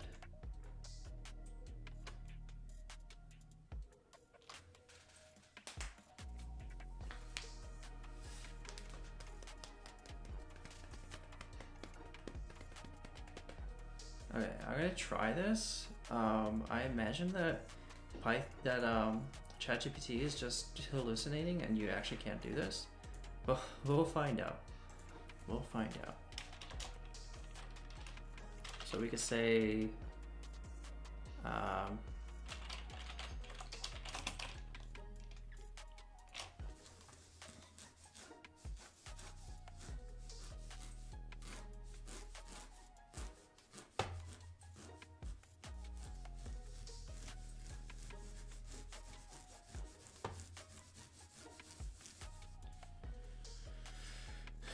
the thing I want is like to choose a set of properties and those are marked as styles and the rest are marked as properties.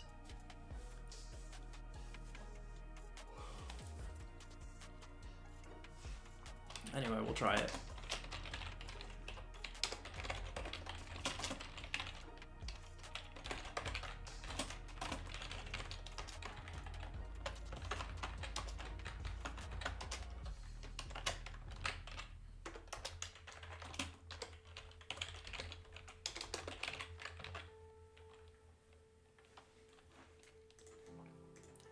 So we do see is saying background is red. We're hoping to see that disappear. Oh, we have a syntax error.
Okay.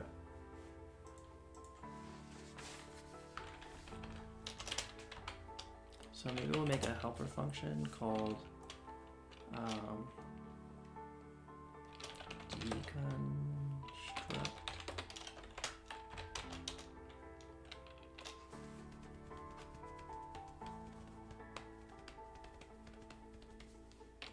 Pass.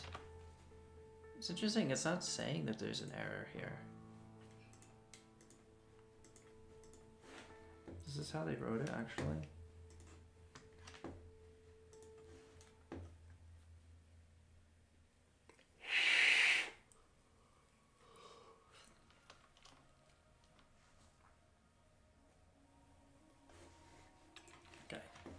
we'll do Python unpack dictionary.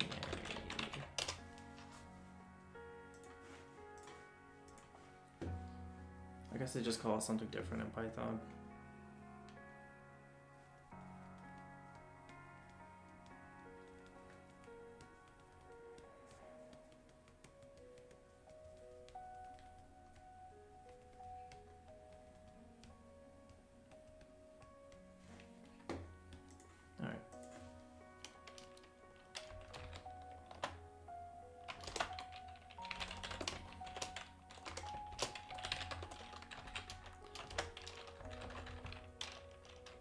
Source keys.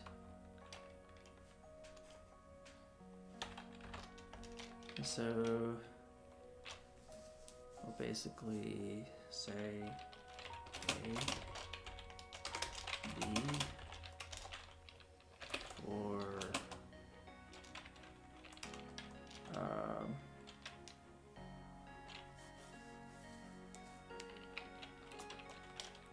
key value in source dot items, and this will be return A, B. If keys dot includes key A dot add. I would have thought it was push, but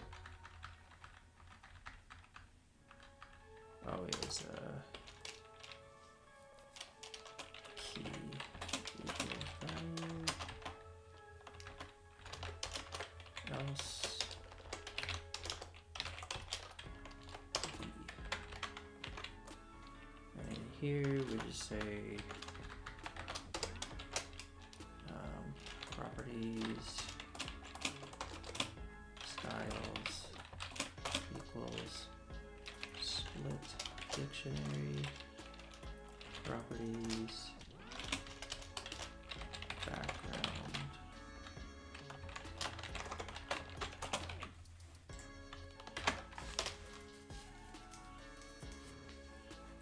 Alright, no syntax error.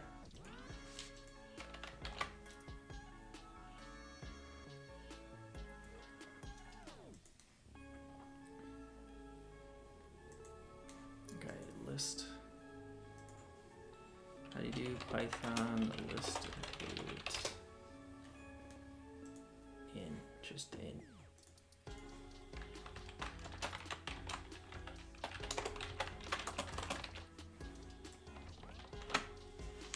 Interesting. Interesting. Okay, and then the thing that we cared about, it's not showing the styles anymore, which is excellent. So what we could do now is figure out how to render styles.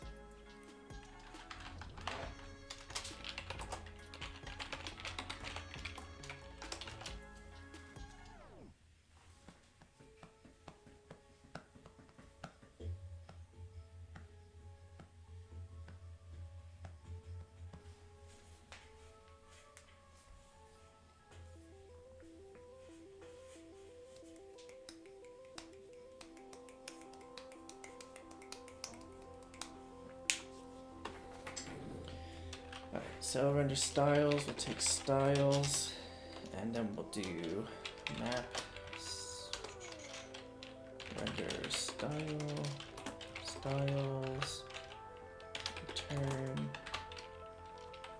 actually we'll do styles equals, and then we'll say return dot join styles. So here you say styles equals render styles,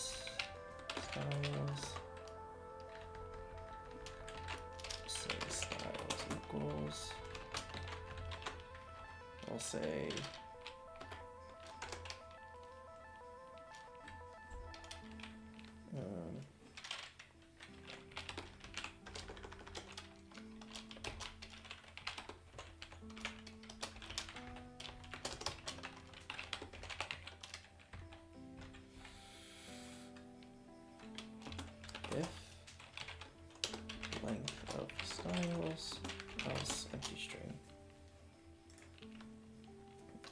here we'll do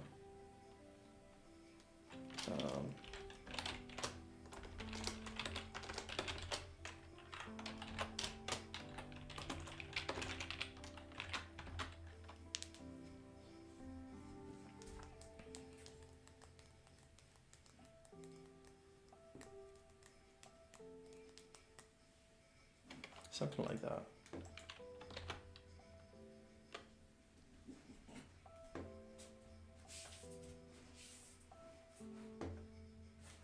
Render style is not defined.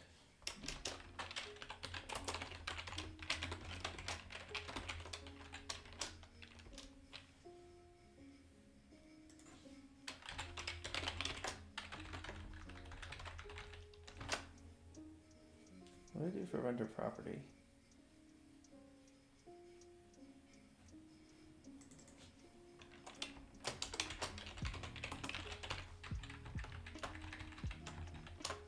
No, I can't do that.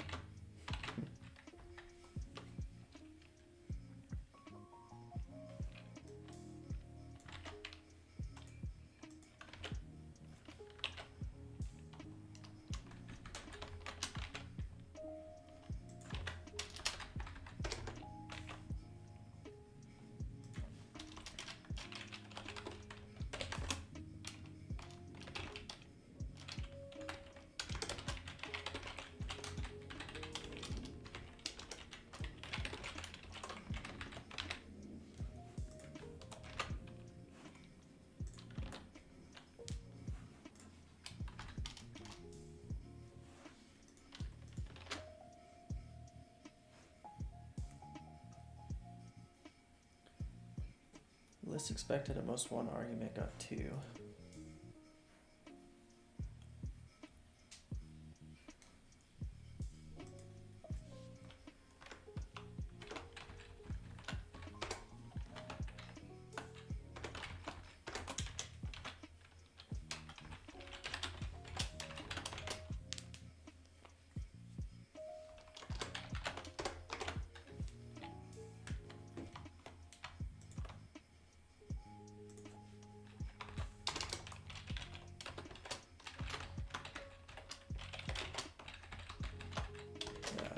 Better, I think. Anyway, map and list.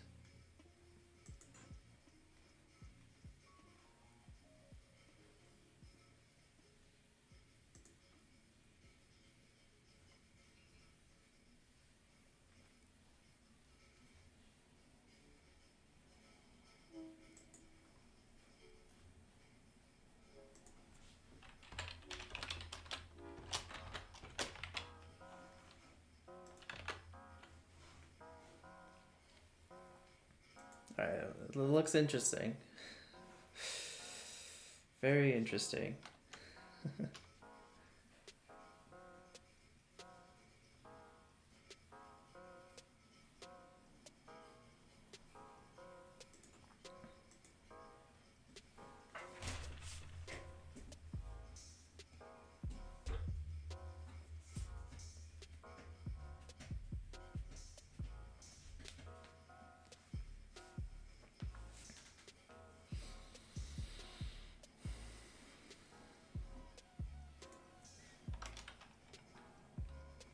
These need to be joined by semicolons, for sure.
Alright, so for some reason this is getting split weirdly.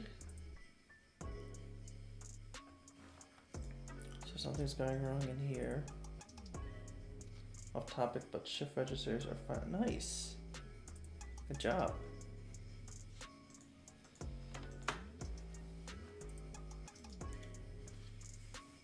Did it end up being like something that it all kind of just clicked in your head, or did it just like randomly work?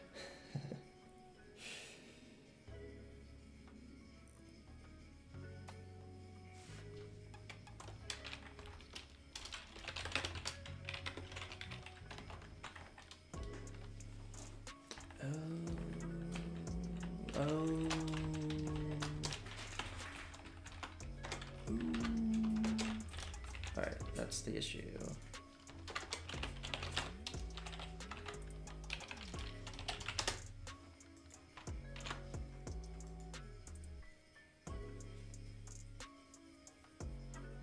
Nice. Okay, so we got a red background, and this is the code it takes. We could attempt to do a new file and call it index.py. And what we could do in here is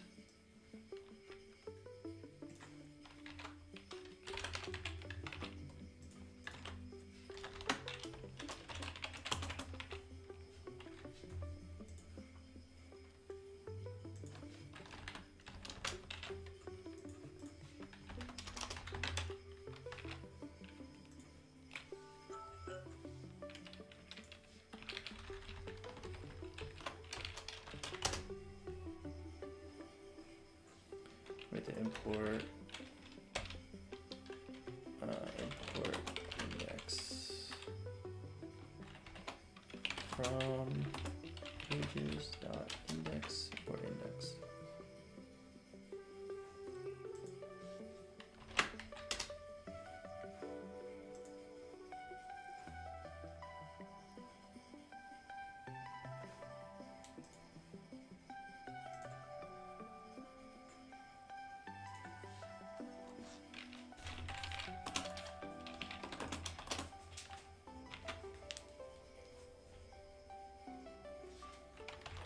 That was unexpected.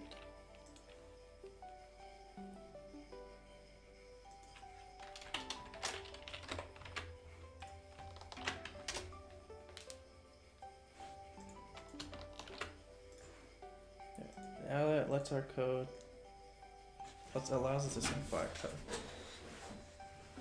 There's not a lot of documentation online about them. A lot of trial and error, but finally worked. Figured out that one bit was messing up because I didn't have the register there. Okay, now it's working. All looks so simple. Great. That's nice. You just gotta do it 63 more times, right?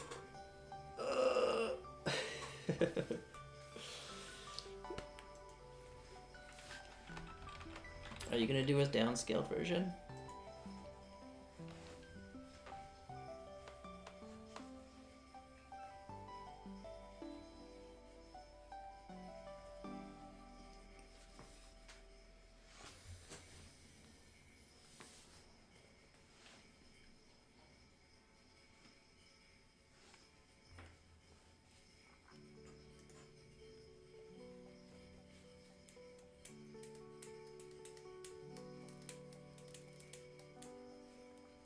There's issues with the magnets, read switches, so to figure that out. Okay. Okay.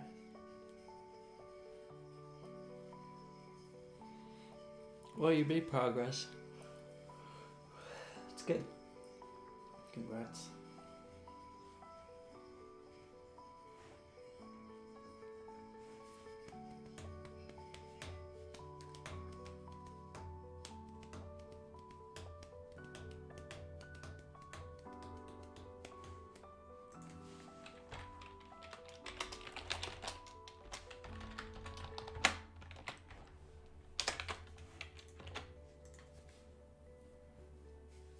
And then we can add a new tag just like that.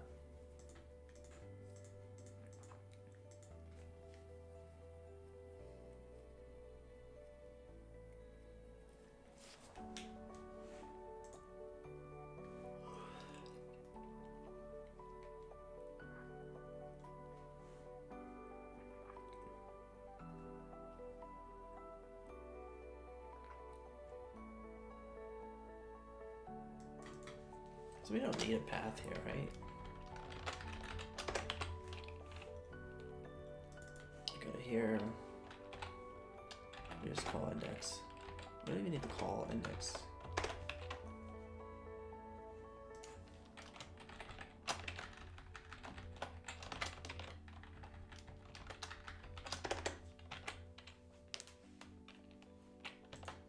Just make it not a function.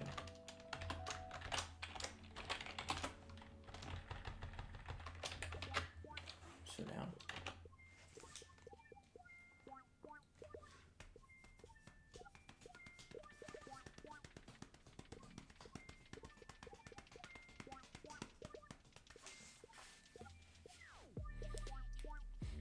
All right, so one of the questions I have is if we did an input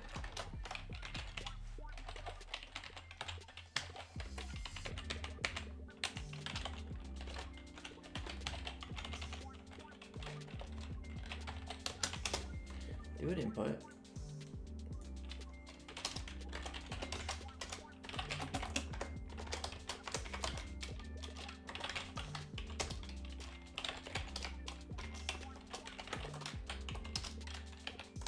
And we'll do a label.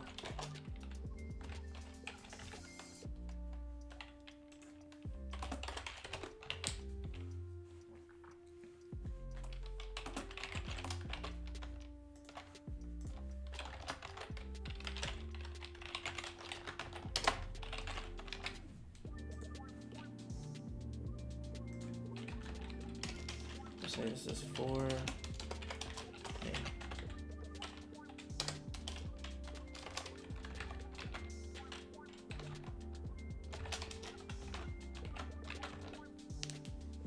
Okay, and this is officially speaking syntax error.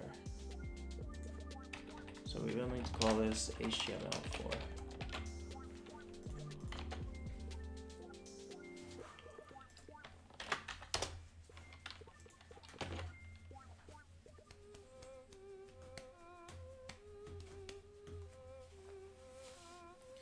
We're gonna have some code in here.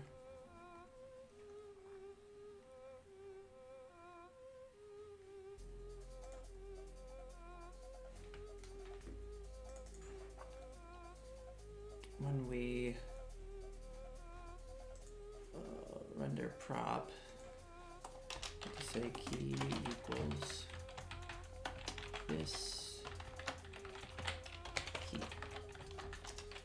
If key in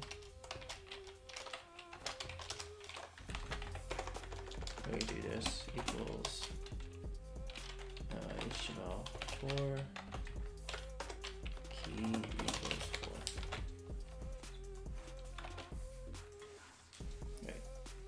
So in the label,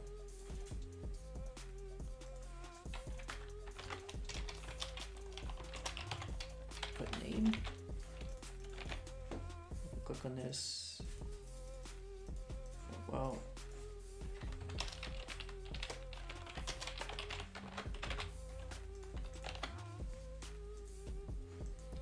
yeah, I had to put for ID. I had to put the ID.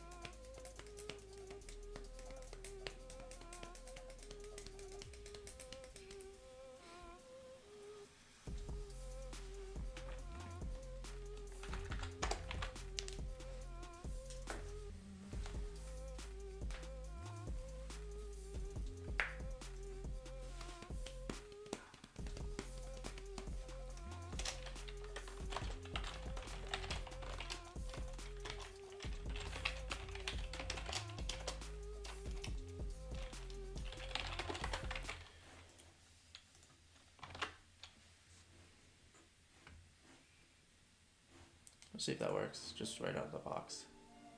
Interesting. It's pretty good. It's pretty good. That's what we want.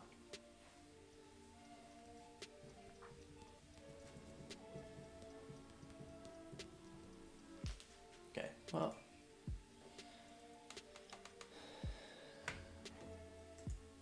These, we don't need this. Can you import star?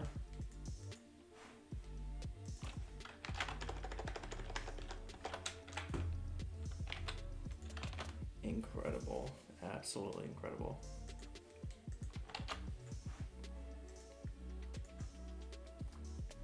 All right, this is it doesn't look too bad.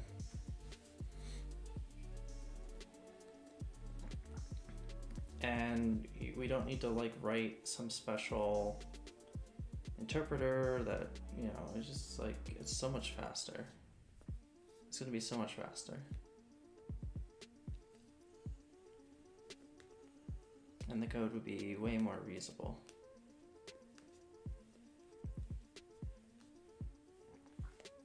We could potentially take it even further and generate styles, generate CSS files and whatnot, generate JavaScript files and whatnot.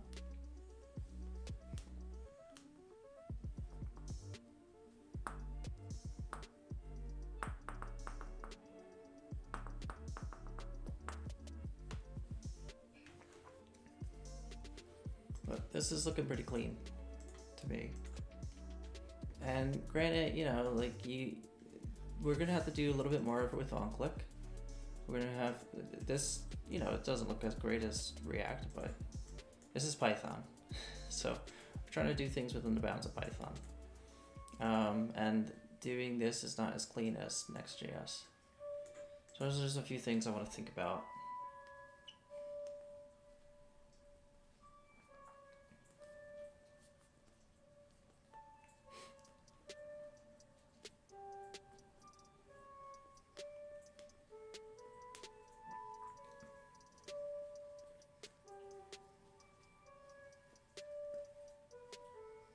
Okay. I'm getting the feeling that I'm losing a little bit of focus, so I'm probably just gonna start playing chess and play a few games of chess.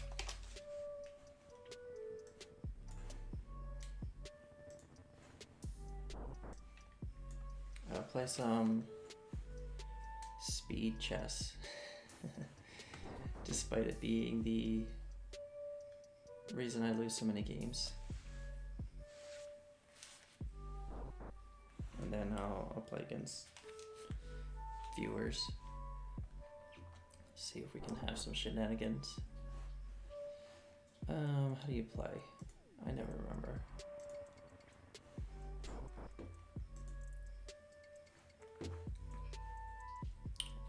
Alright, well, let's do a slow one. Let's do a slow one, actually.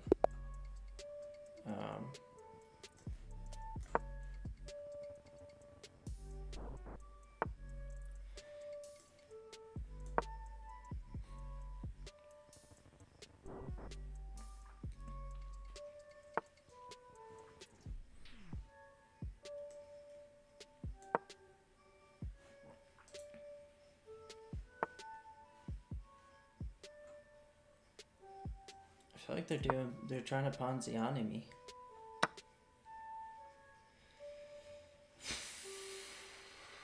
Don't I just go forward if they do this?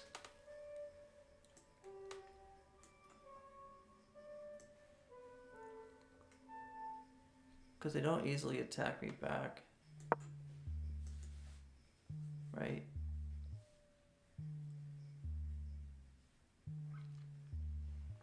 Blocks them from developing. They can't attack. Their knight doesn't have a great square to go to.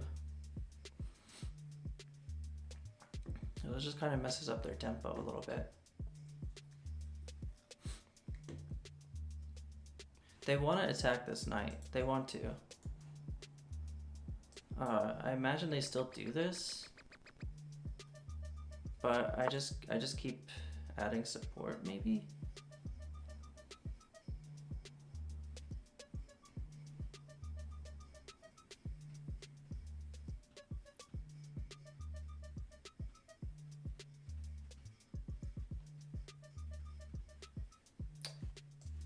It's a little annoying.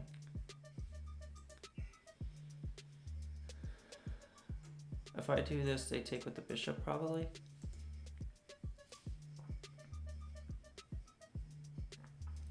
I think I leave my knight there because then they have to move their knight next turn because I'll probably take, and then they'll be forced to move their knight, and moving here is still bad. So instead, I'm just gonna develop. I'm gonna develop another piece. And if for some reason they decide, I don't wanna take, I'll try to do a fried liver. They probably take here. That's totally fine if they do, but well, I won't lose my castling rights if they do this.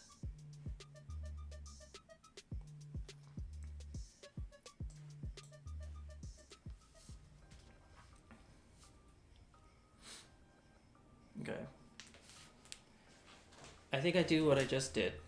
I just keep developing because all they're doing here is getting an attack.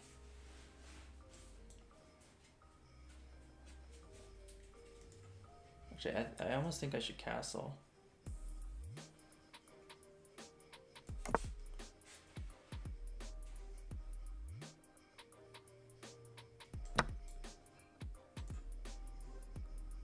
Okay, well, I mean, I'm gonna punish them, probably.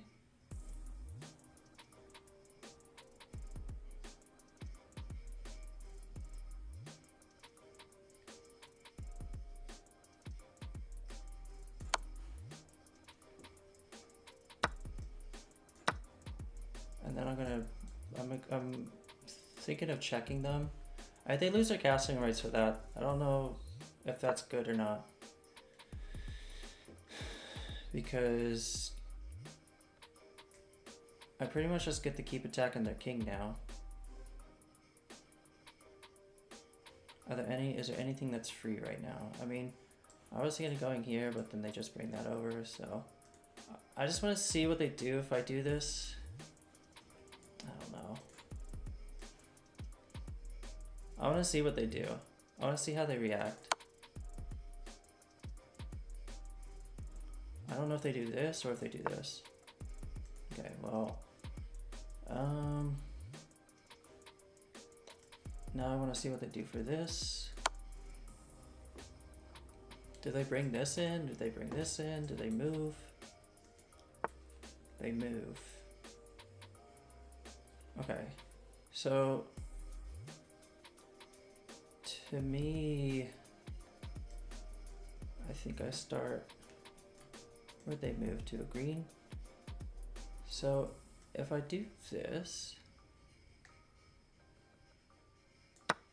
they take, and then I check. Do they block? They block with that.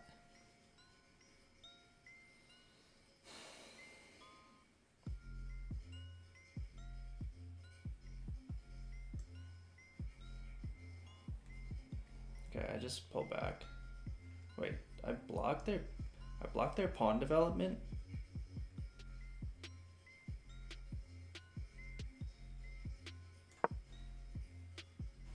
Do they do this? Are they crazy? They're pretty locked in, like kind of cornered. They're up a piece, but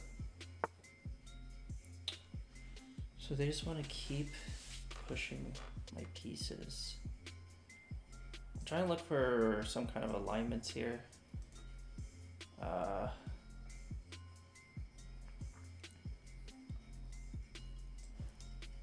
This looks interesting to me.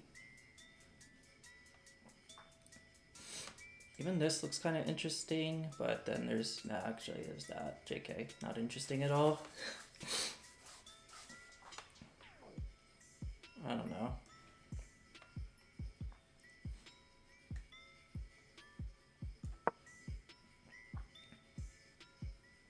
Just trying to get into trouble here. They're technically ahead, but like they've also basically not moved these pieces. Okay, we're just looking for free pieces. I kind of imagine that he aligns with me and I just get this pawn for free. No, I don't, because if he aligns. Okay. So I think I need to go for this pawn. This pawn is looking free. I'm gonna let him waste his rook move. Actually, I'm gonna go here.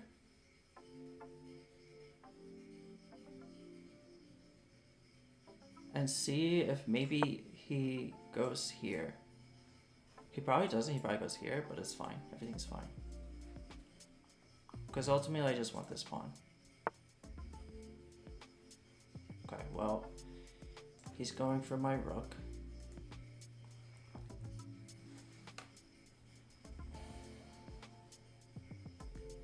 Okay, well, I wanted to move the rook anyway.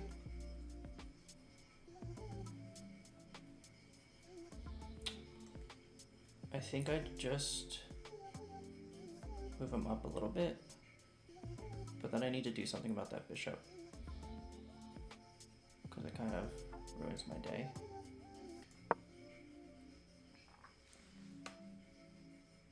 Does he move this now? If he moves here, that'd be incredible. There is a chance. It's not zero.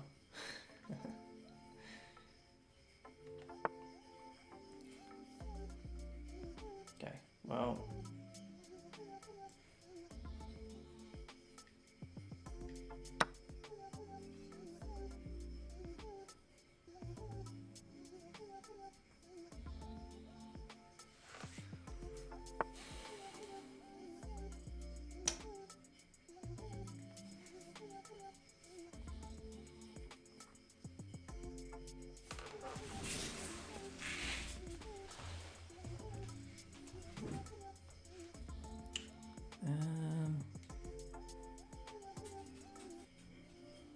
Trying to figure out what's actually interesting here.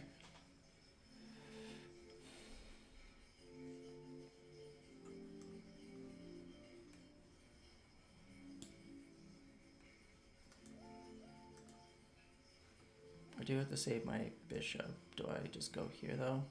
I think so. I think I have to. Yeah, I have to.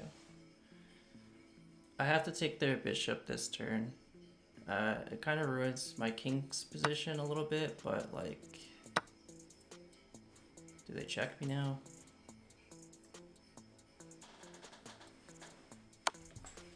Yeah. What's interesting? I mean, it's only, I mean, I could block, but that's a horrible move. So to me, it's going here, going towards the center, go towards the middle.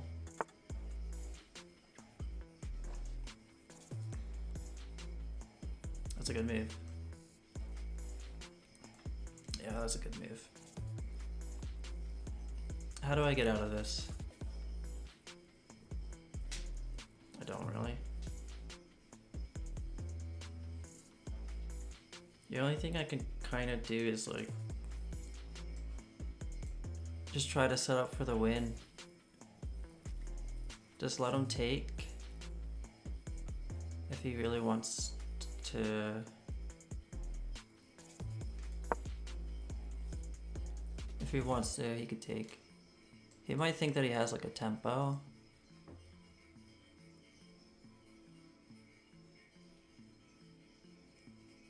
He might just move a different piece completely. But my idea is to just attack the king next turn. Okay, well, he saw it.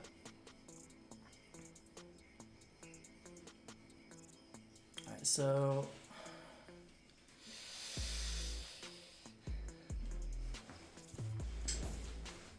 2 minutes, huh?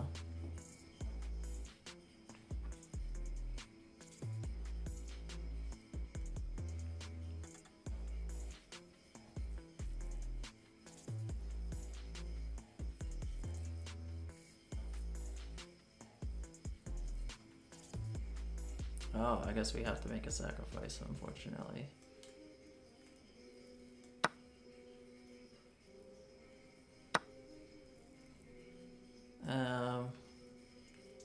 Such a bad pawn structure.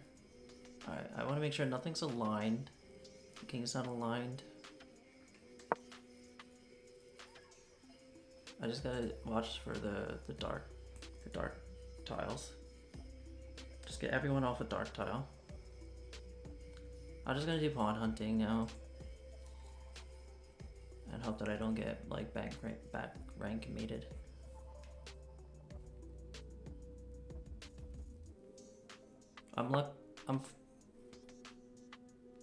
That's kind of a bait.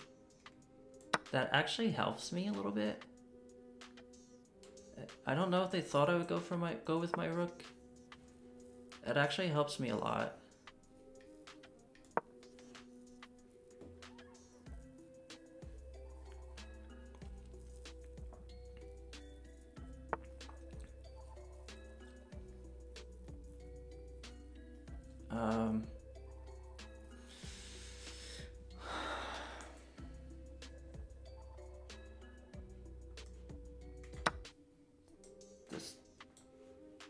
I don't know what they're doing.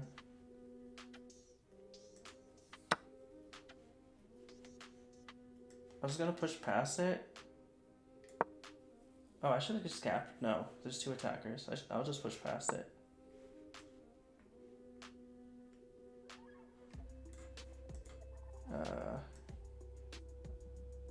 Now I capture. If he takes, it's a blunder.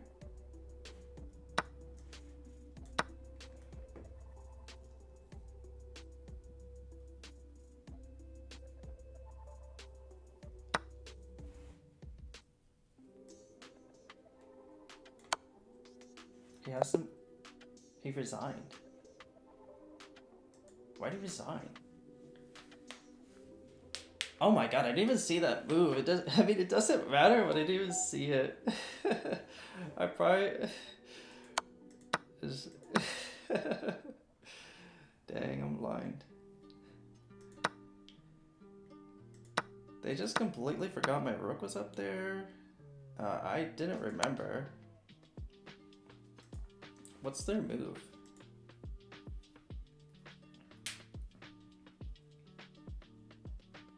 They actually could have... Nah, they still lost their rook.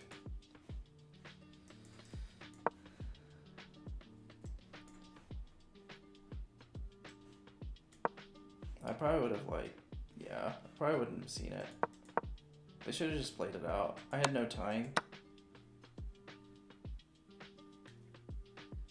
So, we were winning. Once they did this, I kind of baited them there.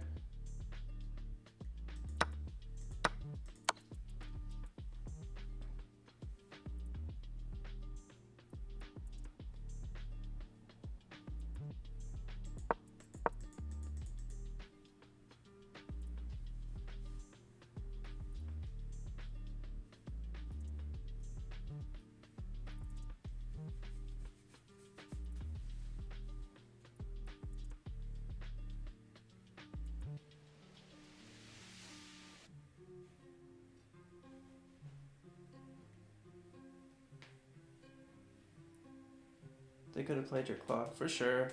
Yeah, they actually could have just kept playing the game. Even if they lost the rook, they could have just kept playing the game and just made me lose on time. They had so much time. Was this early game? The early game was so good.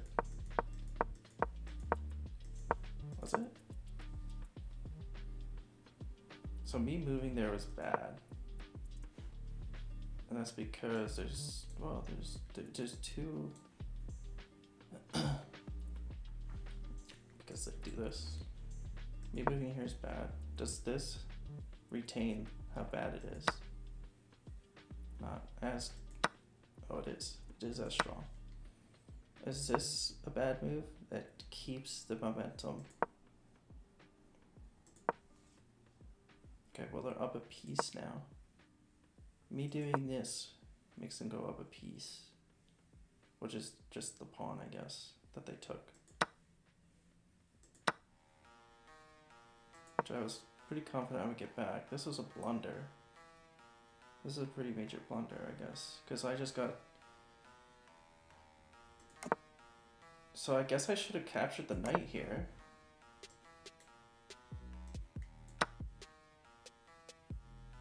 Capturing the knight there was correct.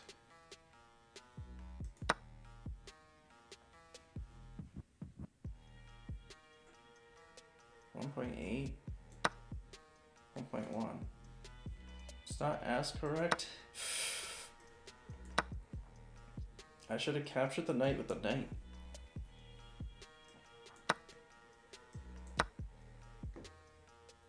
Oh, and I shouldn't have recaptured that pawn. I should have just let the pawn be? Or should I have captured the queen? I should have captured the queen-ish. Interesting.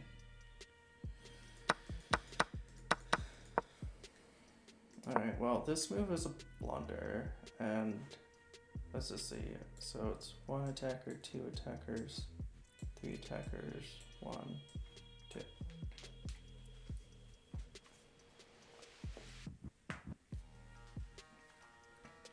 I guess Stockfish values you having bishops over knights then. But I decided to castle, which just made the game even.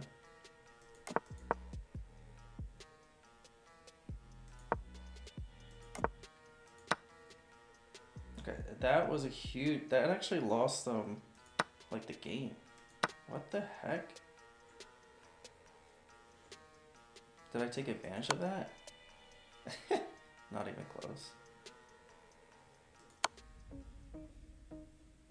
So I could have... Off of this one move, I could have gotten 5 points of material. So how do I do that? Not that. That's not the way. Oh, shoot! Oh my god, I didn't see it. That's like some next level, almost like fried liver right there. My gosh. Alright, I gotta look for that attack more often. Like when the fried liver fails, you can still get the queen. I gotta keep that in mind. Dang. That's so good. I totally missed it. I just took away their casting rights. I could have just taken their queen. And it's just because that knight was there. Them moving the knight, I think they were like, oh, I'm attacking the queen twice or something. But my gosh, that would have been so good if I actually saw that.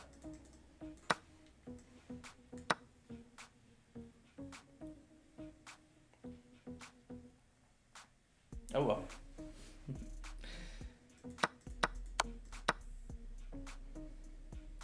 Oh, that's the other variable. That's kind of like pinned there. That's crazy.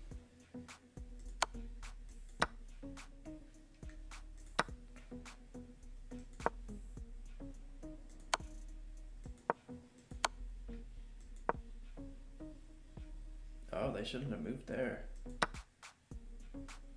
That keeps them... Oh, they shouldn't have moved there either. Wait, why didn't I take that pawn?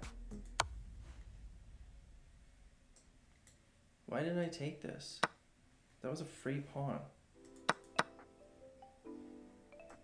I feel like I was calculating that I would take this, but then I didn't. I just ran. I actually lost my bishop because I ran. Oh my god.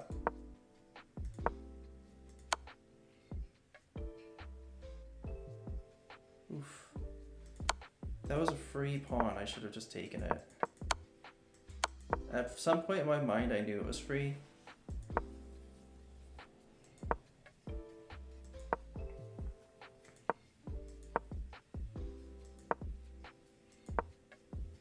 They're winning. So it's at this point that I should have seen that they're closing in on my bishop, and I should have got them the heck out of there. Instead, I decided to attack this bishop. That was a good attack.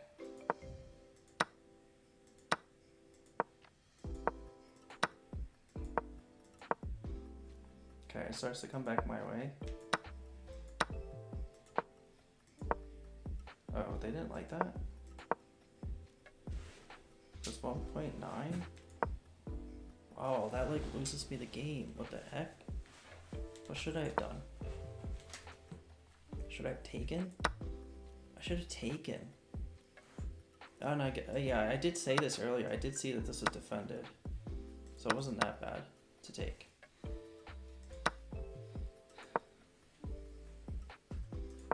Okay. Well, them pushing it again is basically what lost them the game, right? This is a blunder. Just this one move. It was 1.4 in favor of black. Now it's 0.7 in favor of white. Is it something to do with this? No.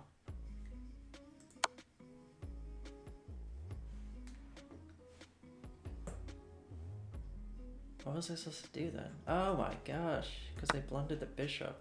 That's right, because that's what I did. Then they blundered their rook, and then they resigned.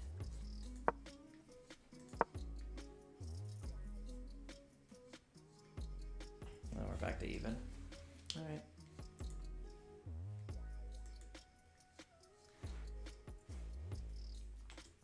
We gotta try to do that fried liver. That was some next level stuff right there.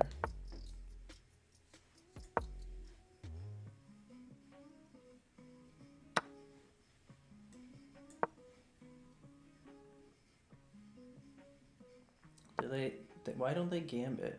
Why don't people gambit? Ever? It's so frustrating.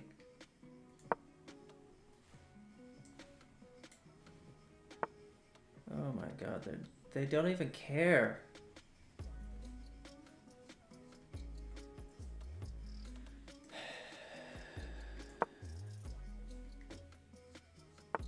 Actually, so frustrating.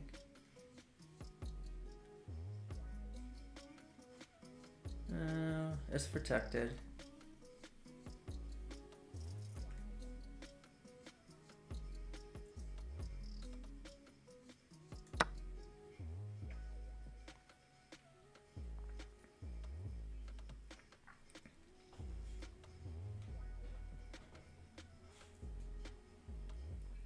It's fine. I got the gambited pawn back.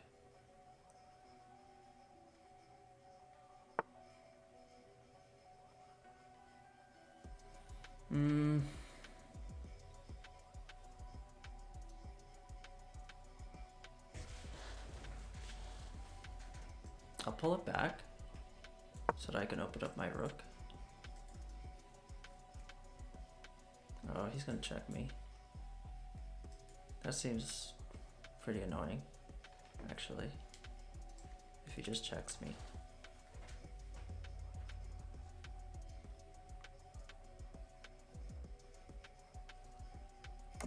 Wow, he didn't check me. That's crazy.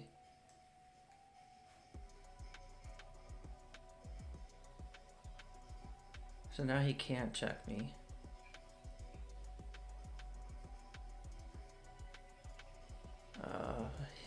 He has the advantage here. I have to do this, which prevents the check now, at least.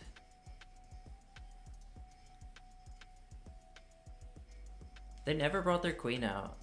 This knight is actually so annoying to me right now. I want their queen to be out, but they didn't do it.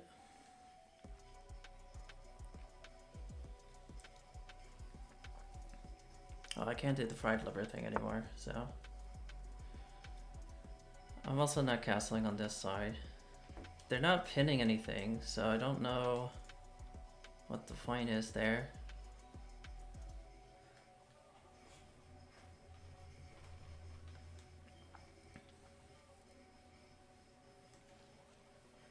So I just let it be. I just run, right? Because I still have this. They don't have anything. So I just go for this move next. They probably push this pawn thinking that they'll scare me away. But they need to defend this pawn with something other than the queen. And now that this spot's free, I can push this pawn. And that'll scare the bishop away, but I won't do that yet. Oh. Oh. Gee.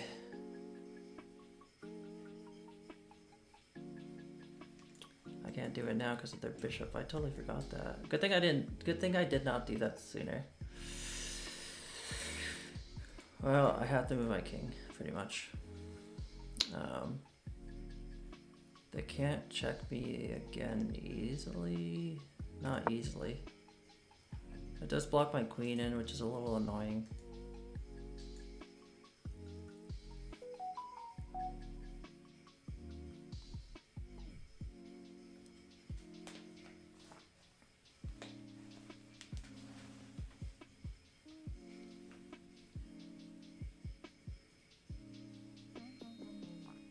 Doesn't fix this problem though.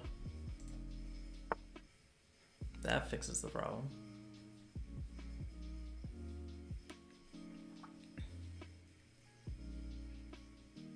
Alright, so...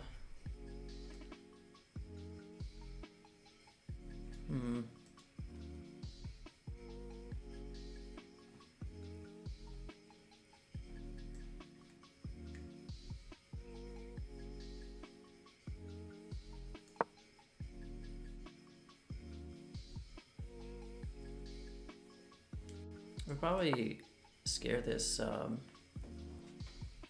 bishop away.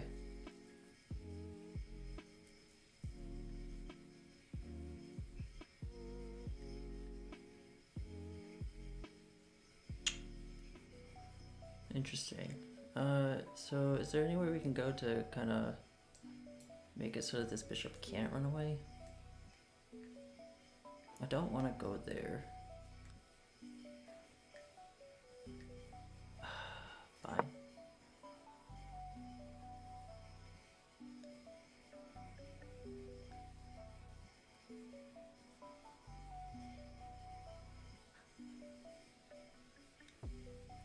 This bishop's kind of stuck. It's only got 2 moves, so in theory I could win this bishop. In theory. But what will I lose? What will I lose for it? I should move my king. I should move my queen. Okay, that's a good move.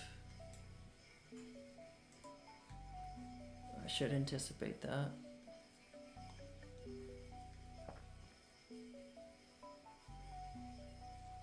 I gotta defend this pawn.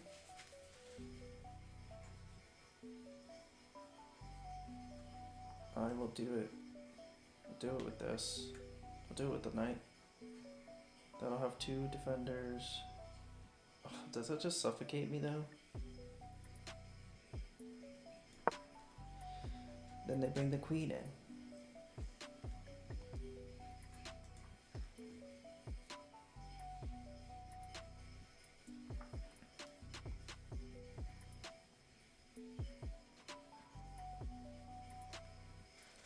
Well, my king is kind of safe now. I can kind of get him to safety. I do want to go for this bishop still though.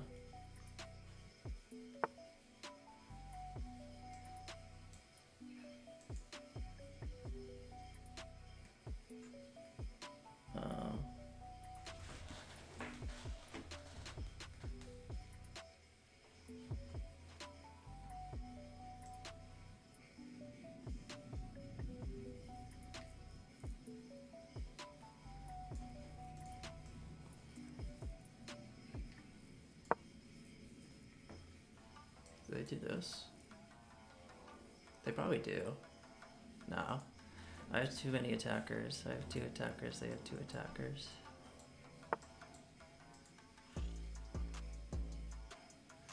And so...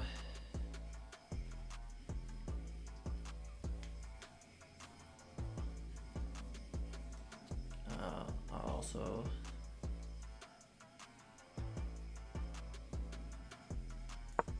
I'll have another attacker. I think they're gonna move the queen soon. I just don't know exactly their attack.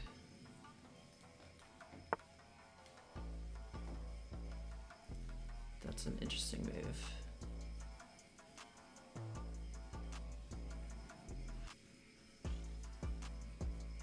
Okay, well, I guess their knight will be saying goodbye. Probably go here, which blocks the queen, which I like.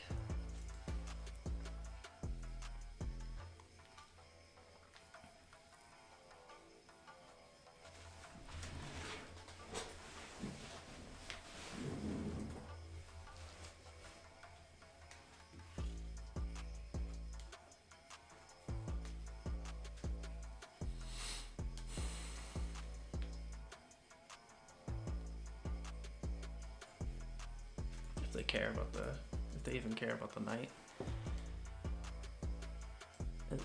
I mean, I guess I could move it over here. That's fine too. It's not terrible. It's better than blocking the queen, in my opinion.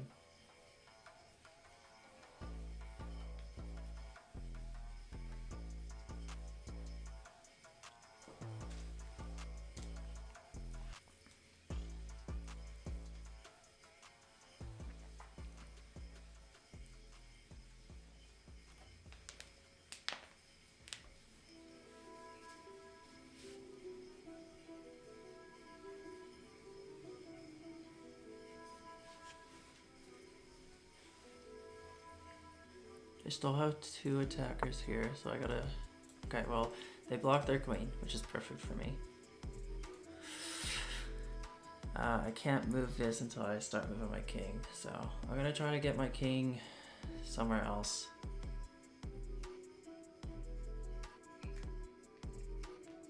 Probably. Because it opens up the bishop, which is pretty important.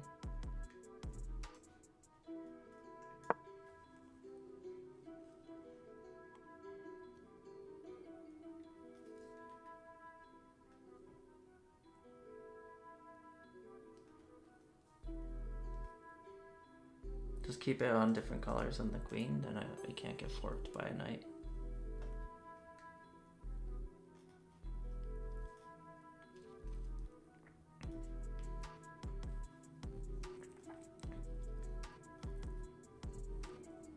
Maybe they move the queen down?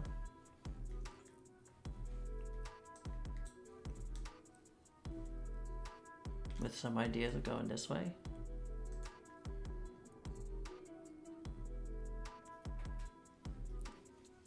I do have to recognize that these greens, the darks, are weak right now.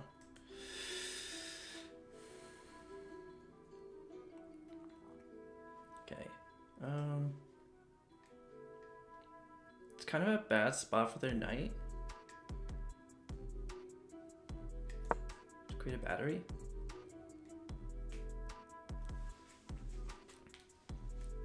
Maybe they just move their queen here. If they do, I'll just move the pawn.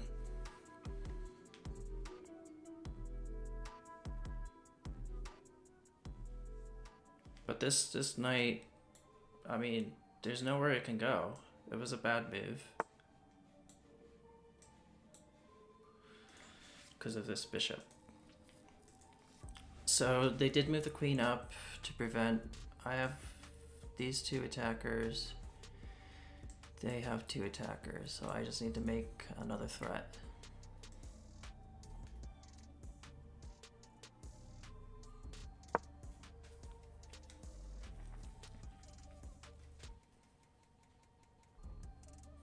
So they'll have to leave now. They'll probably leave. I mean, why would they stay? I mean, where would they go? I mean, they're just gonna go here. I guess that works too. But now they have 3 attackers here, so that's annoying. Guess we can see what happens if I move my knight here. He is protected. Is everyone protected? This bishop's not protected. Is the bishop under attack? Not yet. But We move this here for now.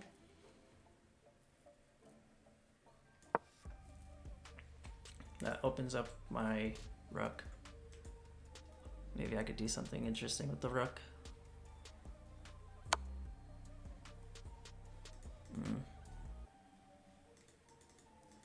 It's fine, because it's not fine. Damn it.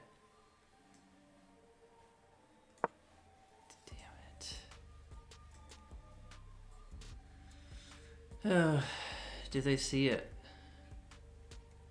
It's a good move because it makes me have to move my rook too. It's so annoying.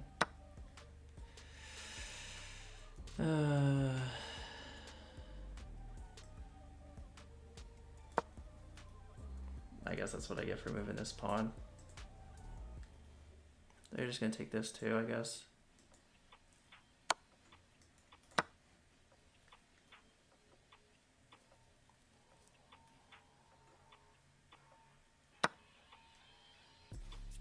Alright, and now they're just trading.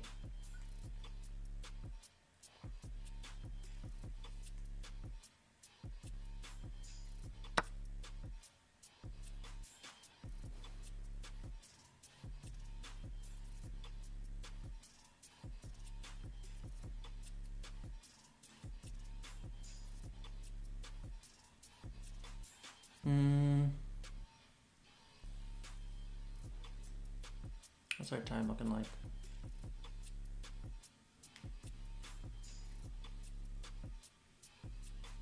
Let's go here.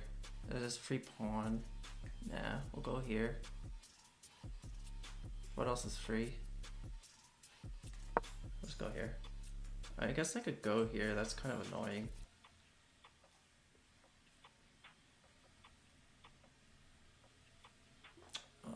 Okay.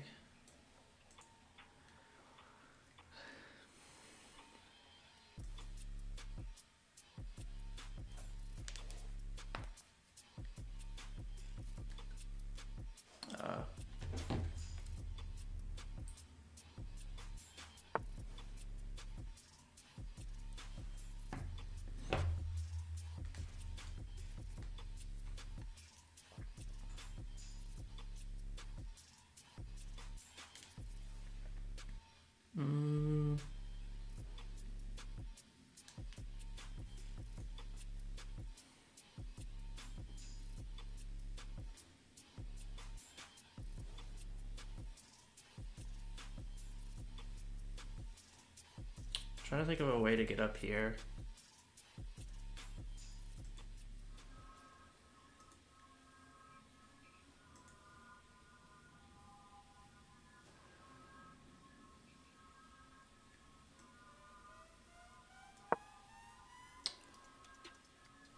Was that a blunder? Possibly.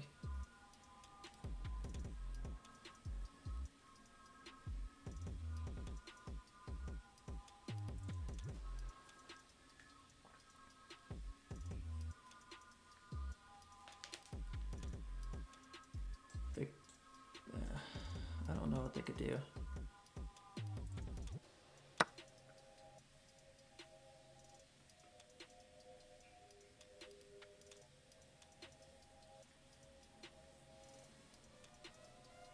There's dismantling. Kind of annoying.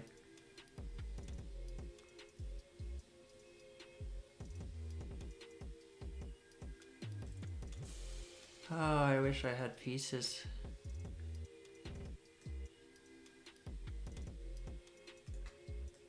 How do I defend this? I guess I go here.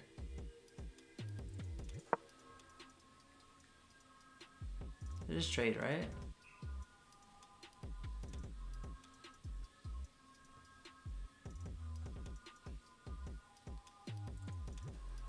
They gotta just trade, right? This is something I don't see.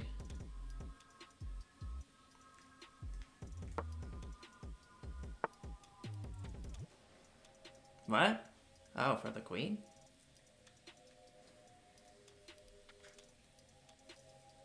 Okay.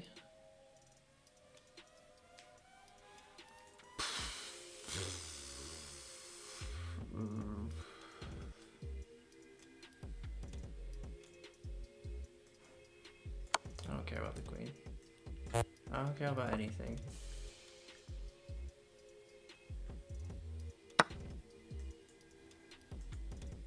I don't care about nothing.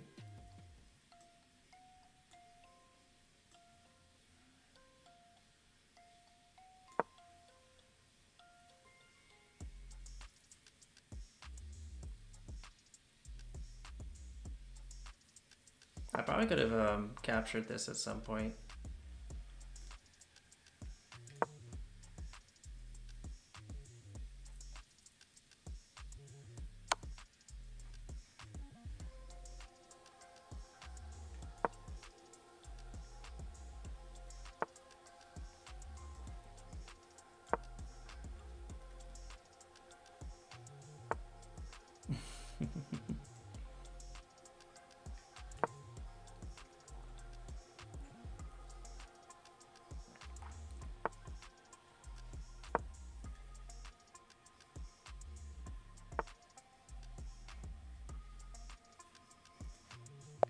Ah, damn.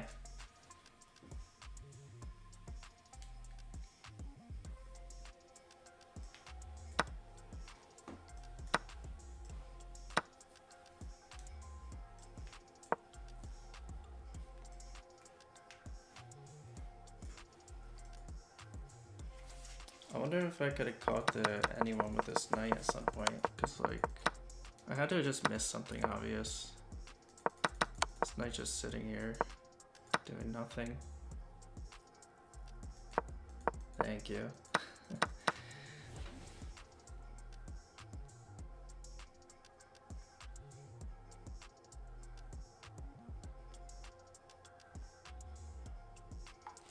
There's that one knight attack that just like completely derailed, and it's because I moved this pawn forward. I mean, they're already winning apparently. Somehow they're up 3 points of material. So what gave them that 3 point of material advantage?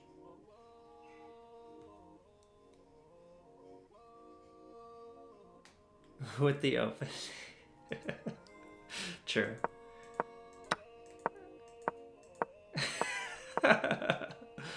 Okay, well, it's the opening that gave them so much advantage.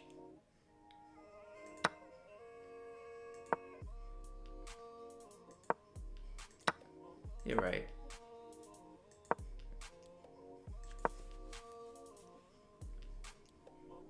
Oh, they didn't like that.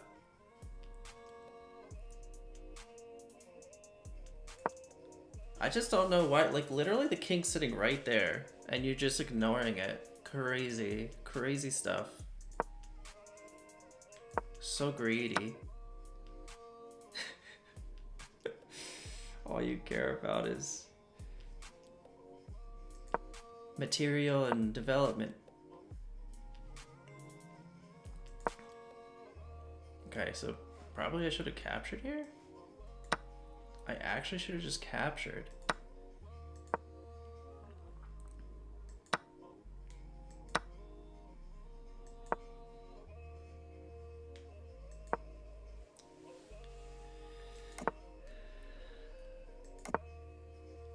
I guess capturing prevents the castling for a turn.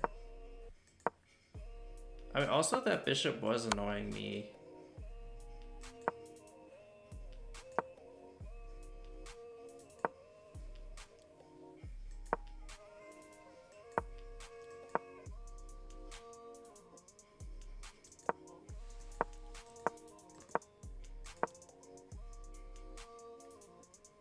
Okay, apparently that was a horrible move.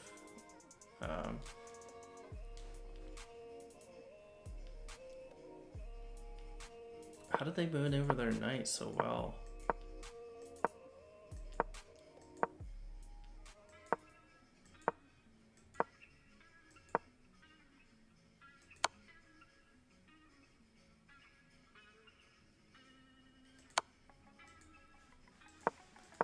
So I should have not had my king so close to the center, for sure.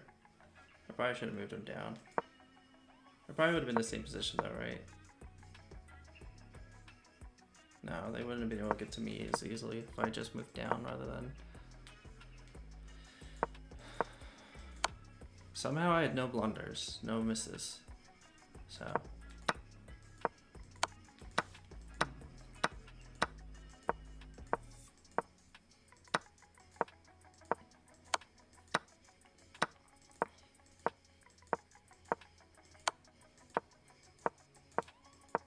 Alright, I do have to head out though. It is getting late. Anyway, thanks for hanging out, everyone.